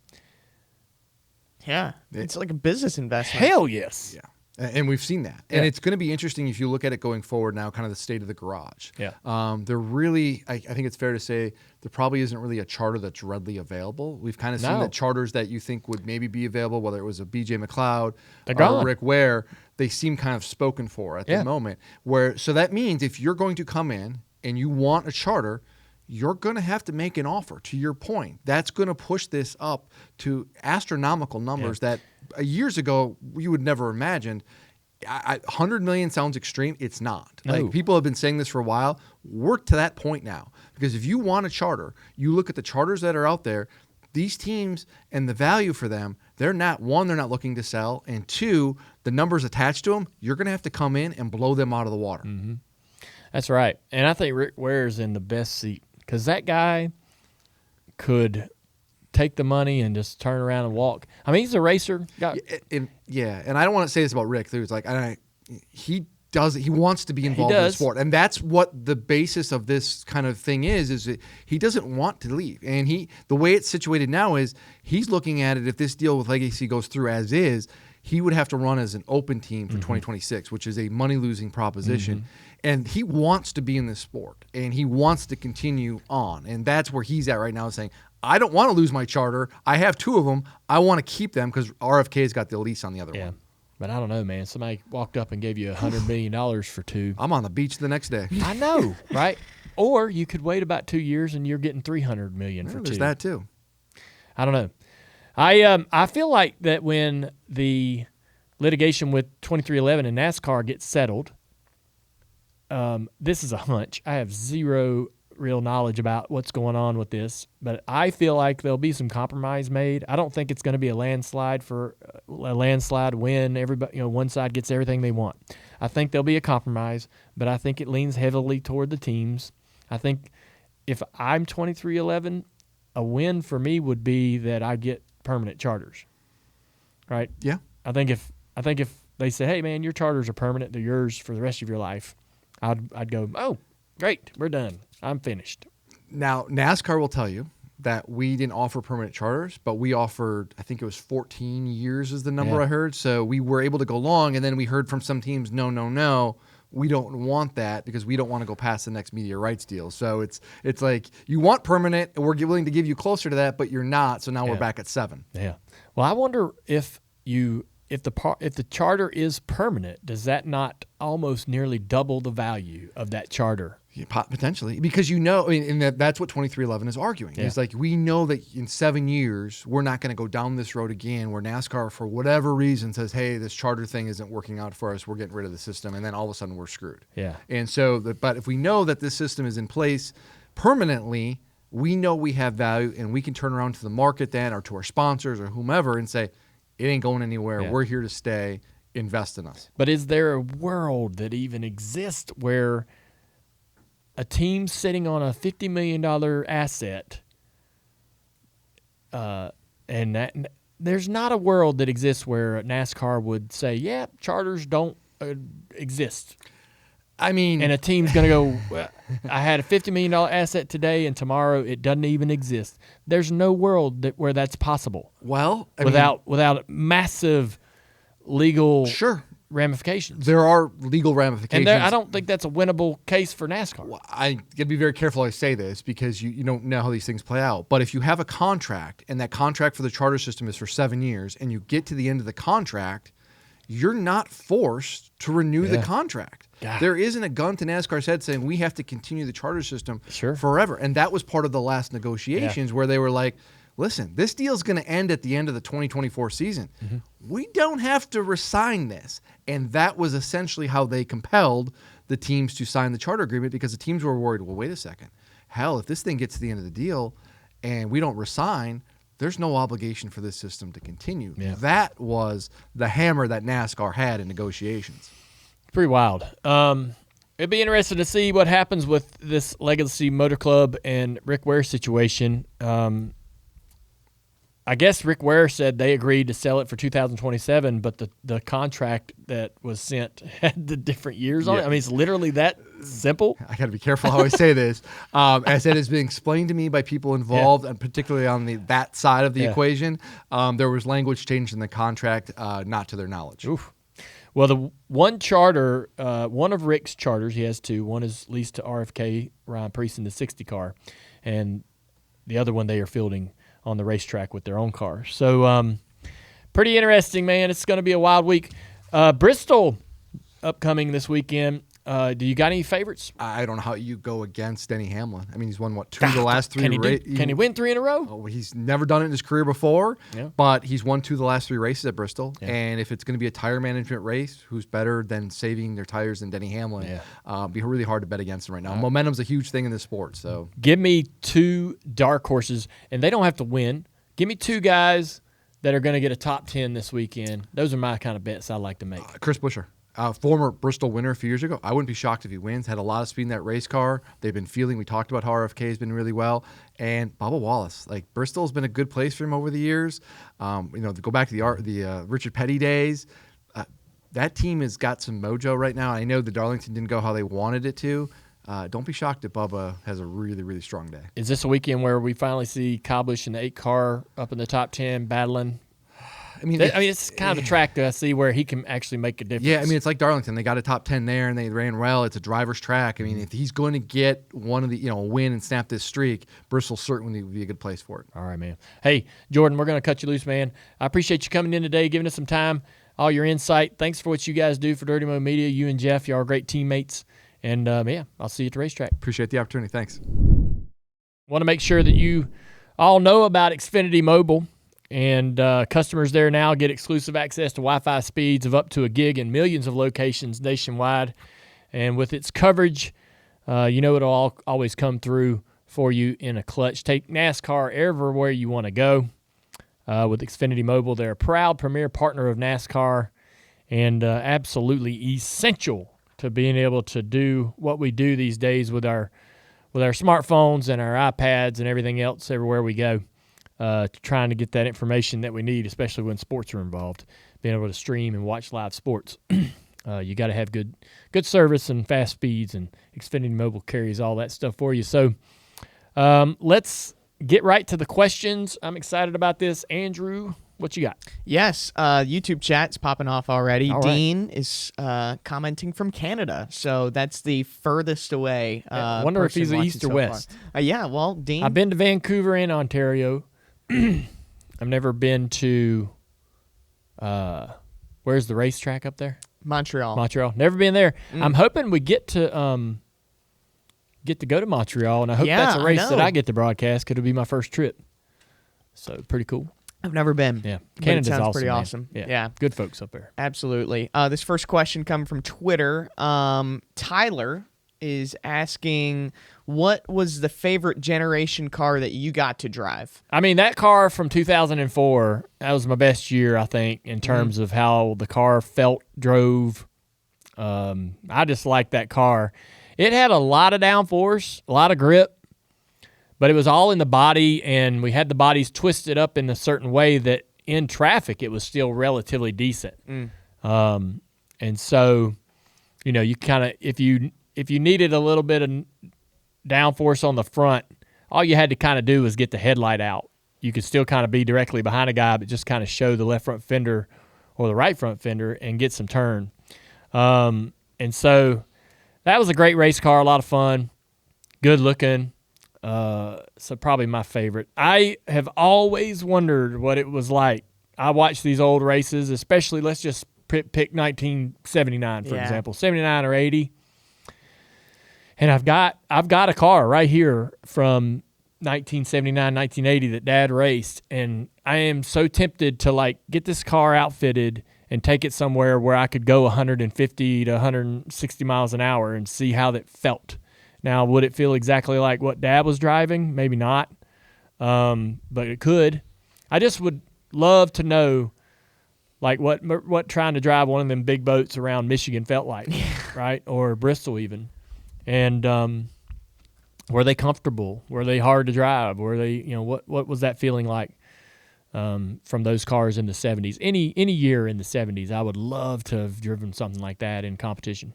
What's the hesitation? Is it like the fact that you could crash it? Right. In my mind, right. I mean, I don't know what you would. If I took this car, if I've got the engine and the engine's over in another room at Junior Motorsports here. And if I got the drivetrain in it and got it running and actually had it out driving around and then took it to Barrett Jackson, I don't know what it'd sell for, but I'd say it'd get near $1 million mark. Yeah. That type of car? That's the car that he crossed the finish line with at Ontario and won his championship in 1980. David Pearson won in the car at Darlington. Dad won in it at Atlanta in 1980. Pearson drove it in 79 when Dad had his collarbones broke.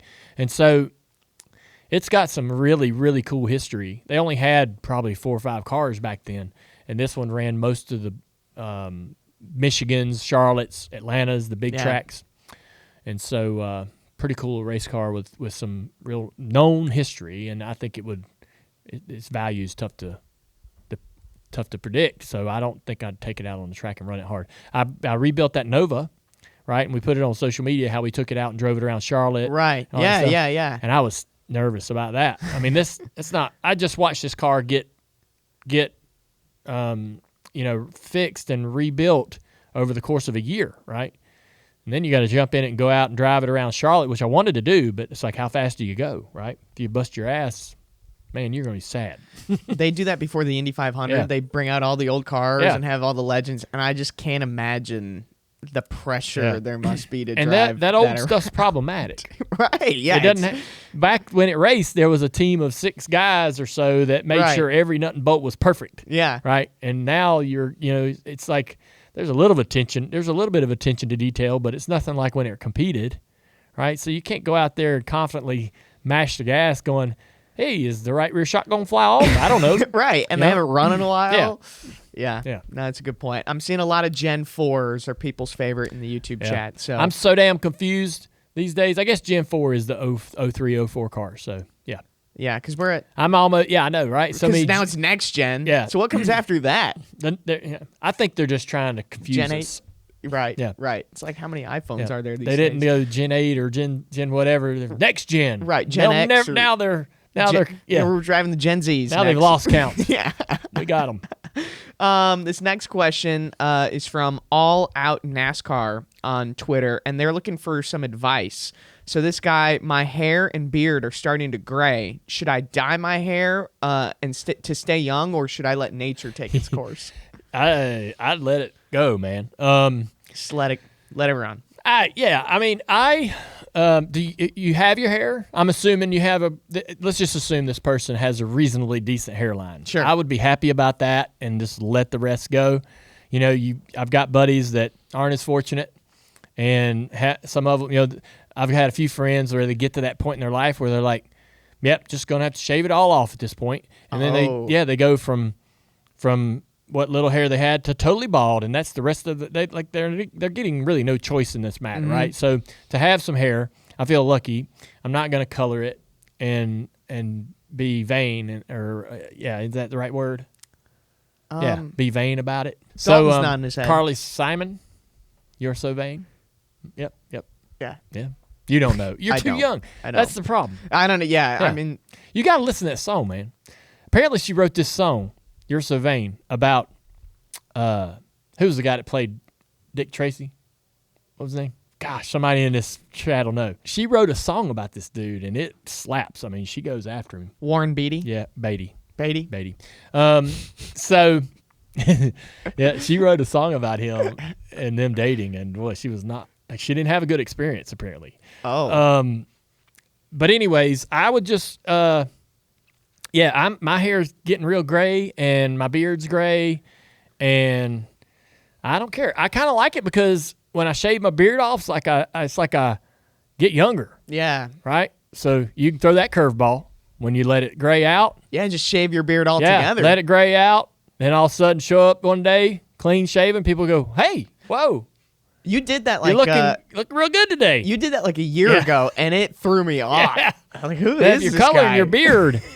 Let me tell you this too, man. If you're coloring your hair, it's usually noticeable. Right. So it's like you gotta if you color it, you gotta catch it at like the first sight of gray. If it's noticeable, are you really doing yourself any favors, or are you just walking around with paint in your hair, right? And people are gonna be like, "Yeah, it's not his real hair color." Like, if you're not fooling everybody, what's the point? That's true. Whatever makes you feel yourself, I guess. This next question is coming from Nancy, and they were listening to the Casey Mears episode, which was awesome. If you have not listened to that, go check it out from last week. And they said, you said there are races that you're proud of that nobody remembers that you didn't win, but were like big moments to you. So, like, do you have any examples of that? I know you talked about the third place finish at Sonoma being a big deal on Bless Your Heart, but like, what are some of the runs that meant a lot to you that maybe don't get as much appreciation or credit? The Martinsville race we've talked about a terrible amount of times here, so people are going to recognize that race right away where the cars tore all to hell. But I think most of the time when you come close, you're disappointed. But there's only like one or two where you're like, we got lucky today, or I mean, most of the time I felt like late race yellows screwed me over. Never do I remember a late yellow, and I'm sure if we've got some really diehard fans in the chat, they might remember some races where a late yellow helped us. Mm-hmm. Now, I would like to remember those races because I don't. But, usually the late yellows came out, and I'd be like kicking the floorboard, so pissed off about it. If you're sitting there running, I was always thinking about it like this: 500-mile race. You really literally are busting your ass to try to work hard every corner for 500 miles. And then caution comes out. You're sitting there in 4th place, 5th place, and you're like, well, I had a 4th or a 5th in my hand, and now I don't know what I'm going to get. And if I get a 10th or an 8th out of this because this late restart, I'm going to be pissed.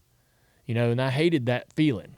So now other guys might look at it like, hell yeah, running 4th, 5th, late yellow, chance to get 3rd, chance to get 2nd. But that's not how my brain worked. Right or wrong, probably I would say I always thought the wrong way. But some guys will be like, like a Ross Chastain will be like, hell yeah, here's my chance, woo. And I wish I had that trait, but I don't know. I don't know.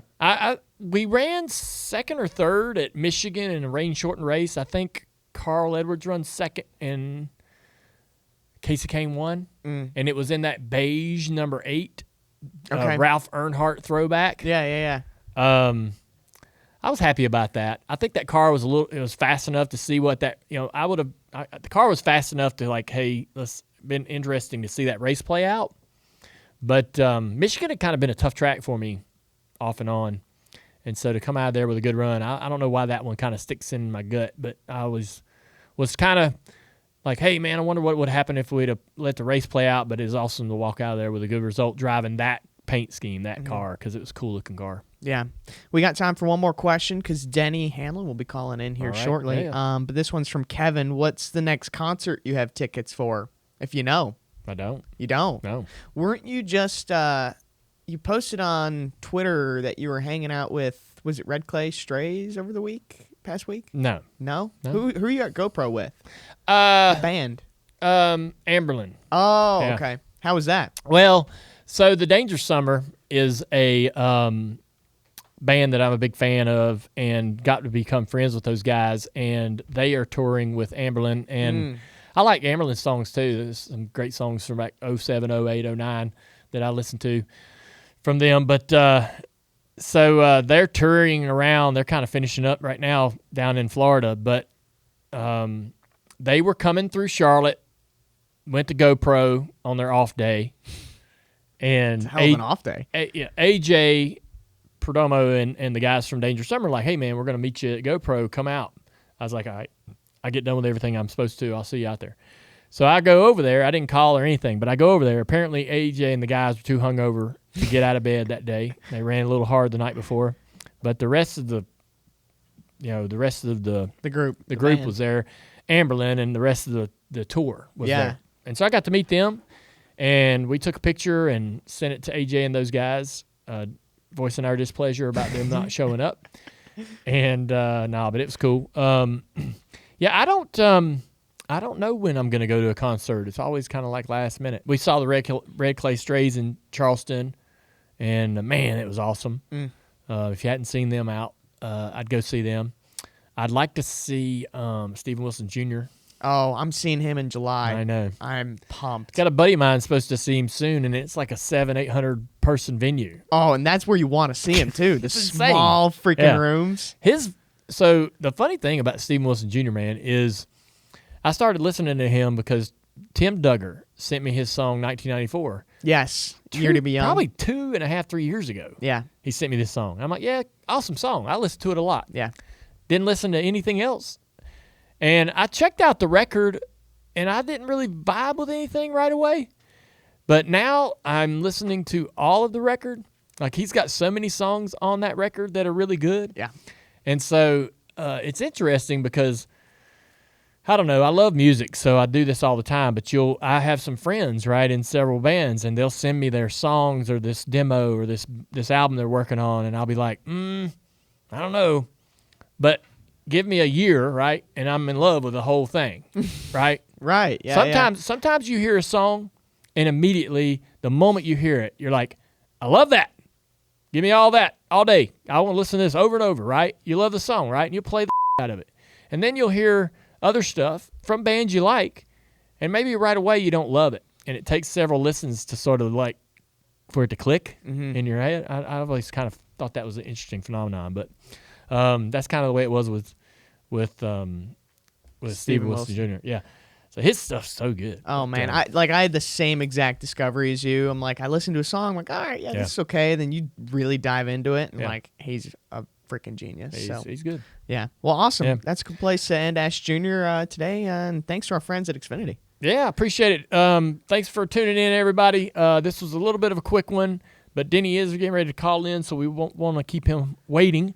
Thank you, Xfinity Mobile customers. You get access to the most powerful Wi-Fi network on the go with speeds up to a gig. NASCAR fans, this means faster downloads for turn-by-turn action, smooth live streaming with fewer pit stops, and a strong connection from the parking lot to the grandstands. For more laps and less lag, stay connected with Xfinity Mobile. Thanks for tuning in. Check the show out later.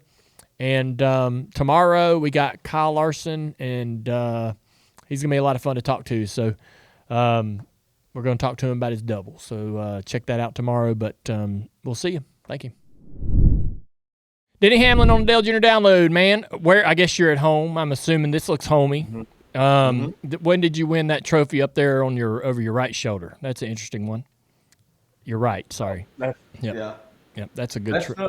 That's no trophy, Dale. Oh, it's not. I don't know what you can see. Okay. But The I'm in the dancing. When did you win dancer? Best dancer.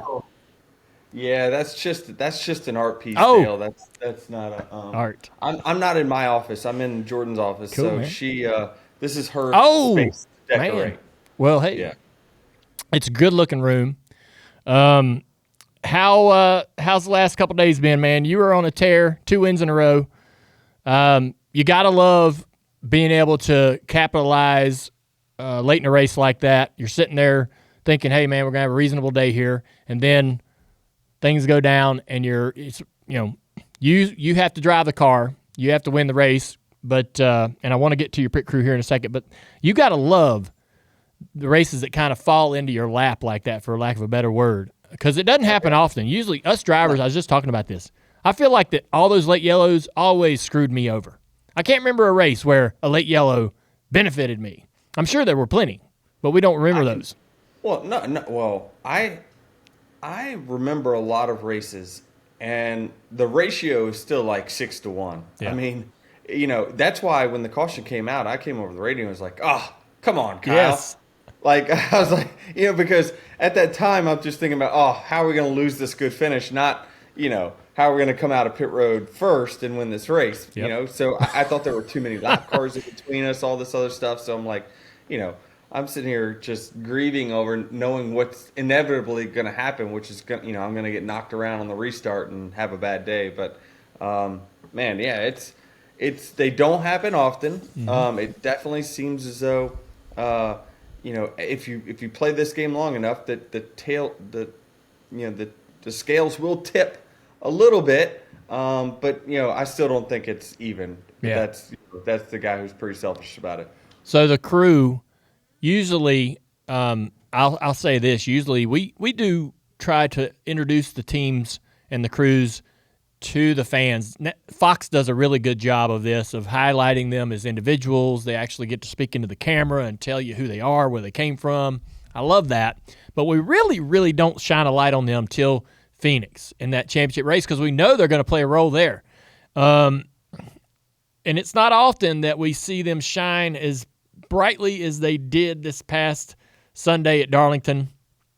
I know that you realize how much they played a role in the finish, and I'm curious as to what you do about that.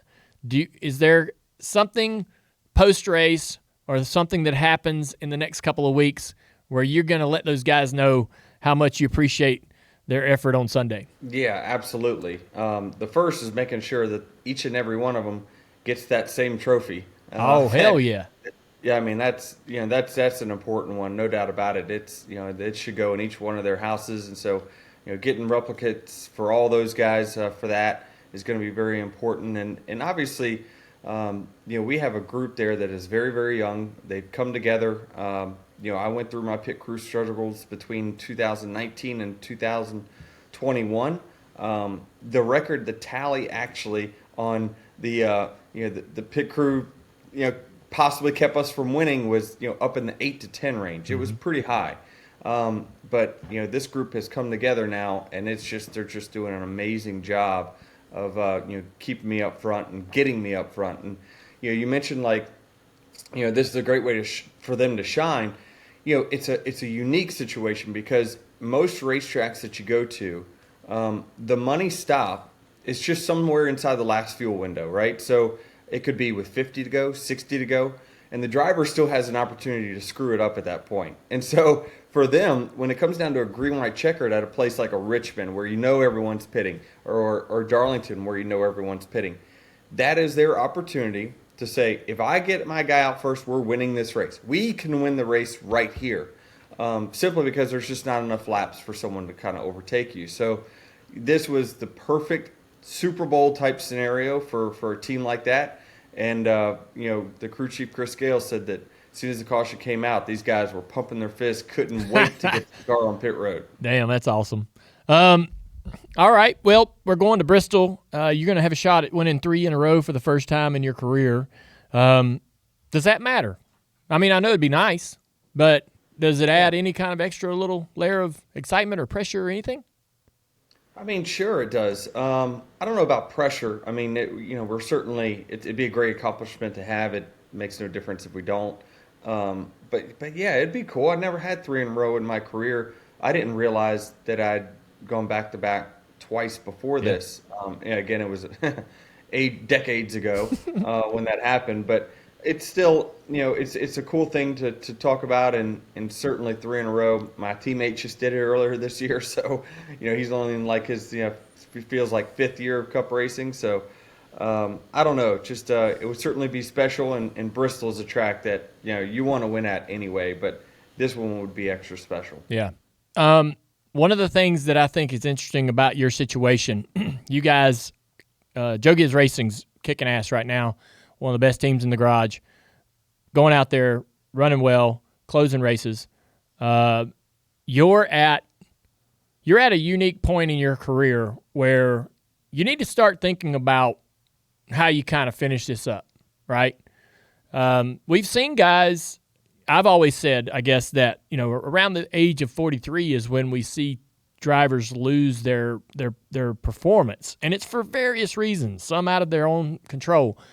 You're in a really great spot to keep winning races. You're winning races. You're in a really good spot to do this, I believe, as long as you want.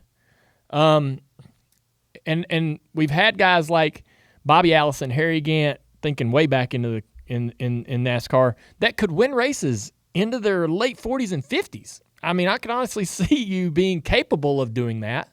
Even it's a young man's game. It takes a nerve and edge and perfection and sharp skills. You got to be freaking elite with your reaction and what you're thinking about. But I think that you're one of the anomalies, that's going to be competitive and be a winner is probably as long as he wants to run. So that's the question I have for you is, are you shelving that thought of, how do I kind of want to finish my career? It's an incredible career. Due to the success you're having, do you put that on the shelf for now? Not right now. I mean, you always have to plan for it, and you want to give the team proper time to come up with their next plan as well. And so, I think that running some at 2311 is something I'd like to do. Joe Gibbs Racing's been amazing to me over the 20 years that I've been with them. Just fantastic. Couldn't be any better. Joe and that whole group's just been amazing. Yeah. But there's things that are different, right? I do have a race team. I really would like to just, even if I phased out and ran some there, that would be a cool goal of mine. Whatever it is. If it's 5 races, 25, whatever it might be, it'd be a cool way to phase out versus just stopping. I think I would have a tough time, just stopping. But I want to be competitive when I do it. I don't want to do it when I'm already past my prime of winning. And so, it's however that timing works. That's how I would like for it to work, but you don't always get to decide. That's right. I mean, that's the thing is sometimes, the people that employ you, they got a business to run, and sometimes it just doesn't make sense for them anymore, right? And they bank on your decline, not necessarily what you're doing. so it we never know how this thing's gonna end up, but certainly you always have to look towards the end and how you want it to go. Absolutely, man. Well, you're winning races, and we're wishing you the best this coming weekend at Bristol. I know it's a racetrack you look forward to. Hope you go down there and have fun, man. Thanks for giving us some time today. Of course. Thank you. We'll see you. You know that feeling you get when you're watching drivers fight it out on the racetrack, giving it everything they've got for the checker flag? Well, you can capture that feeling forever with cars from Lionel Racing, the official diecast of NASCAR. The ultimate way to celebrate the biggest moments in racing. These diecasts aren't toys, they're authentic, high-quality replicas of your favorite rides from the sport's biggest stars, including myself and the guys on my race team. Whether you're a longtime collector or a fan who's new to the sport, Lionel Racing diecasts bring the heart of racing to your shelf or man cave with incredible detail.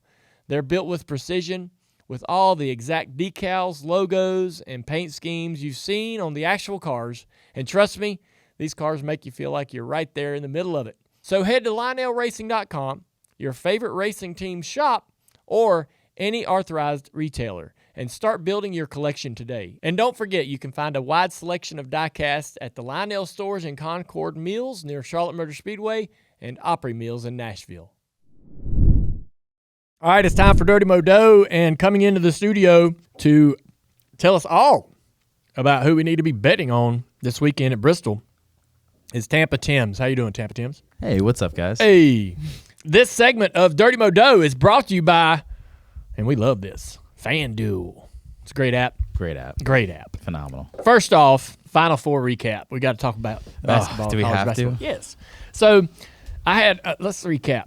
I had a really good run. You did. I did. I had a really good run. I had a lot of fun during the tournament, and but when we got up into the Elite Eight and the Final Four, man, things really slowed down for me. Not a lot of bets that I really would make. Yeah. I don't make gambles. Yeah. But I kind of go for the sure thing. But so when all that kind of went away with the final, few games, things got tight. Duke, we had a parlay, me and you both, where we had Duke and Florida, and Duke let us down. Yeah. Collapse. Absolute collapse. I think about that, and I'm like, God, those guys, how many of those kids are going to be able to get a chance to try to fight their way back next year? It was very similar to maybe I hate to bring this up, and Elliott Sadler's going to hate it, but his loss to the Xfinity Series championship, right? Mm-hmm. He comes so close to winning the Xfinity Series championship and racing his whole life. He just wants this one thing. He doesn't get it. He comes down pit road, and you could see it in his face. You're like, I don't know if he's going to recover from this. Yeah. But a lot of these kids, for Duke, they had this game in hand, right? And some of them might not get that chance to go back and try to redeem themselves. No. Their careers, they may go on overseas. Yeah. Some will go to the NBA maybe, but not all of them. It's going to be a completely different team next year. And they may go play ball somewhere else and maybe be able to have success. But this has got to stick in their gut, man. Oh, yeah. To be on that main stage like that in front of the world and have that go down. So close, too. I don't envy that situation. But that's why sports are so great. Yeah. People are willing to get up in front of the world and put it on the line, win or lose. And some of them have to lose in spectacular fashion. Yeah. Houston moved on. And so last night, a couple of us did a couple different things. You went and bet Houston to win. Yes. I waited until the game got going, and I felt pretty good about Florida winning overall, but I wanted to – their line wasn't all that great before the game, so I waited till maybe Houston got up in the game for a better some better odds, and that's what happened. You did that was a great strategy too. Yeah. I didn't want to admit it because I had Houston, but it was a great strategy. So I was sitting there with Amy, and I was like, they're down before. I was like, I could get in right now at about 100 plus 110, but I might wait and see if they can get like down 8, down 10. Yeah. And so I got them at I forget what it was, but they got down 8 or 10 points, and I made a money line bet on Florida. They come back, man, barely, like in the last minute and a half, kind of got themselves in position to make things difficult for Houston. Yeah, that's how they've done all tournament though. Yeah. They had that graphic that every round they've had like a huge like up to like 6 point deficit they had to overcome. One was 13, so actually very smart bet by you, dude. I wasn't much of a live bettor until you've got to talking about it quite a bit over the last year. Yeah, and I've been really enjoying the live bets, especially when there's not a lot going on. So when this basketball tournament ends, there's people like me, they're casual with this, really don't know where to go next, right? Yeah. Where's the next kind of fun, easy, low risk, kind of casual place to play? And what I've found is going to Major League Baseball, oddly, and playing the half innings. Yes. No runs. yes. So, I don't even know much about the pitchers. I guess I could do a little homework and find some more information to kind of have a more confident decision on who's this team pitching against. But to sit there and look at some of the teams that are just not having good years and going up against a strong team and say it's the fourth inning, fifth inning, middle of the game, chances are they're probably going to struggle to get anybody home. Yeah.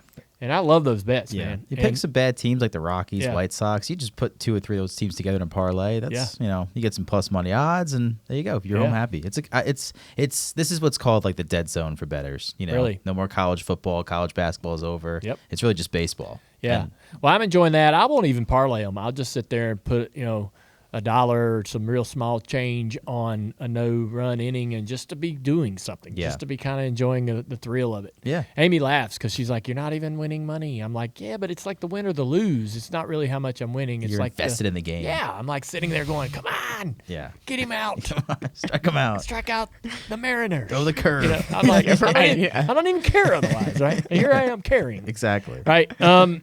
Well, there is some great options and good gambling to be had in the NASCAR space. Yes. We got a race coming up. All right, first off, before we talk Bristol, I want to see how things went for Darlington. We talked about that a little bit, but not great. Not great. Yeah. Not great. Not great. It was tough to pass, I mean, that kind of really, and the track position was tough to have any value betting wise. So not a great week, but I'm excited for Bristol. Yeah.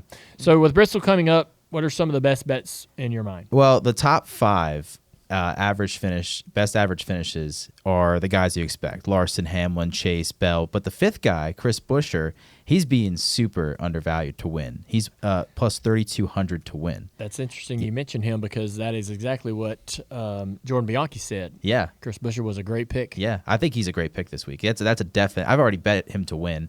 If you can find a good top 10 odds when they come out, definitely do that. A couple other guys I like for top 10s: Ryan Preece. I mean, RFK is really good there. So I think that he's a lock. And Michael McDowell has a really good average finish, 9.8 in the next gen car on the concrete surface. That's 7th best. So I think he could sneak in there. Spire has had some speed, so not terrible there. His win odds though are plus 11,000. So maybe a little sprinkle, small, maybe 50 cents, $1. See, What forces about happen. This is a guy that maybe you would have considered 5-10 years ago, but Ricky Stenhouse Jr. Bristol's always been a track where he just sort of shows up. Yeah, that's that's a track where he can get it done. That's definitely a driver's type of track. Also, like the tire situation, it could help him. Yeah. Can you get? I know we can get top 10s. What's farther? Like what are some bets where you think you could put Ricky Stenhouse in? So I'm not sure if they don't offer it every week, but the finishing position over or under, they usually set his in like the mid 20s. This is a week where I would bet go the over. Yeah, exactly. Or it would be under, but definitely. All right. I was thinking Stenhouse. My only worry is his last couple of finishes at Bristol: 27th, 33rd. He got a 10th in 2023, 33rd, 20th, 40th. So like his last I mean, like 2 top 10s since July. Sounds like to me he's due. Yeah. I'm a little, yeah, sure. kidding. I don't know. Sounds like the books are going to I have was low thinking on him. Stenhouse too, but then I started looking up his stats. When You you know- guys were talking about that earlier, I'm like, ooh, No, I that's don't great. know. But you know me, like when I think about gambling, I love the underdog and trying to find, somebody who's going to be the dark horse. Bubba is relatively good. Jordan thinks that he's a guy that you'd want to look at maybe as a top 10 or a top 5 for Bristol. Yeah. Grew up racing on the short tracks. They're very competitive this year. He's very consistent this year. Can he continue that streak and get a good result? Yeah, I agree think, with that. Yeah. So I wonder what the value might be for Buescher just in top 10. Probably not good.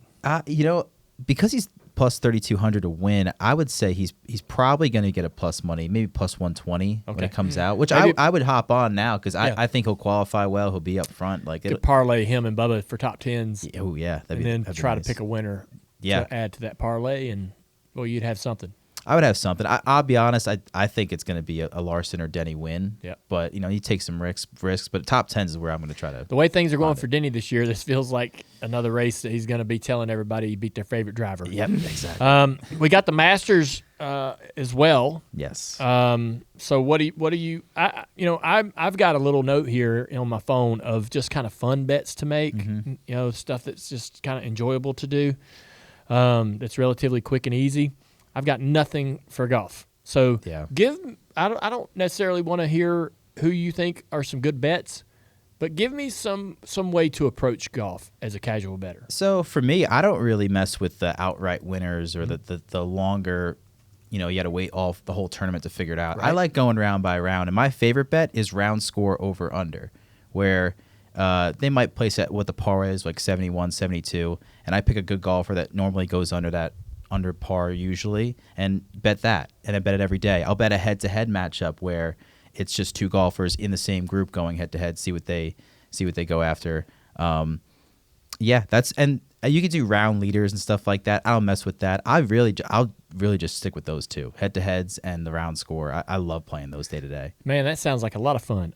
We may, do you have any ideas on some of the bets you might make? Well, I do like playing the top live golfer because I think it's fun, and Bryson DeChambeau is so fun to watch. I just bet him, but I'll probably have that.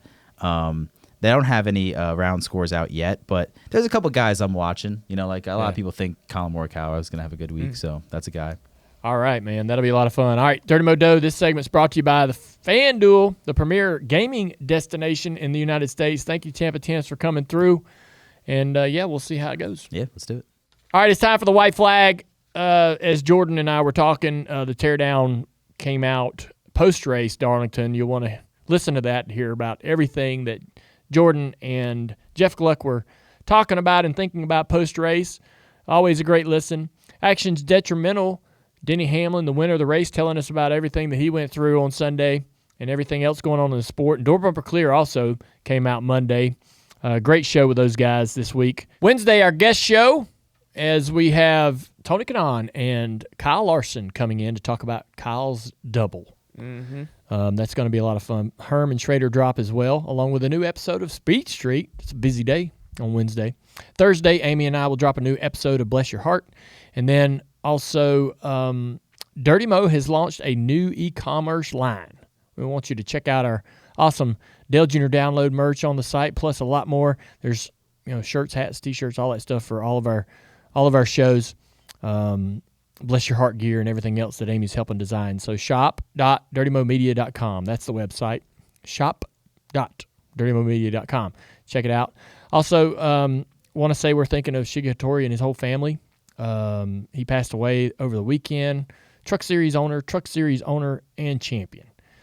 He did invest a ton into this sport and kind of did it all the hard way and had a lot of success and helped a lot of drivers, crew chiefs, mechanics, tons of people come through his organization and move up the ladder through the NASCAR ecosystem. And so we're thinking about him and just a tragic loss and seeing a lot of great comments on social media. I did not know him all that well, but there was a lot of people that he directly affected in a positive way that are speaking some great things about him.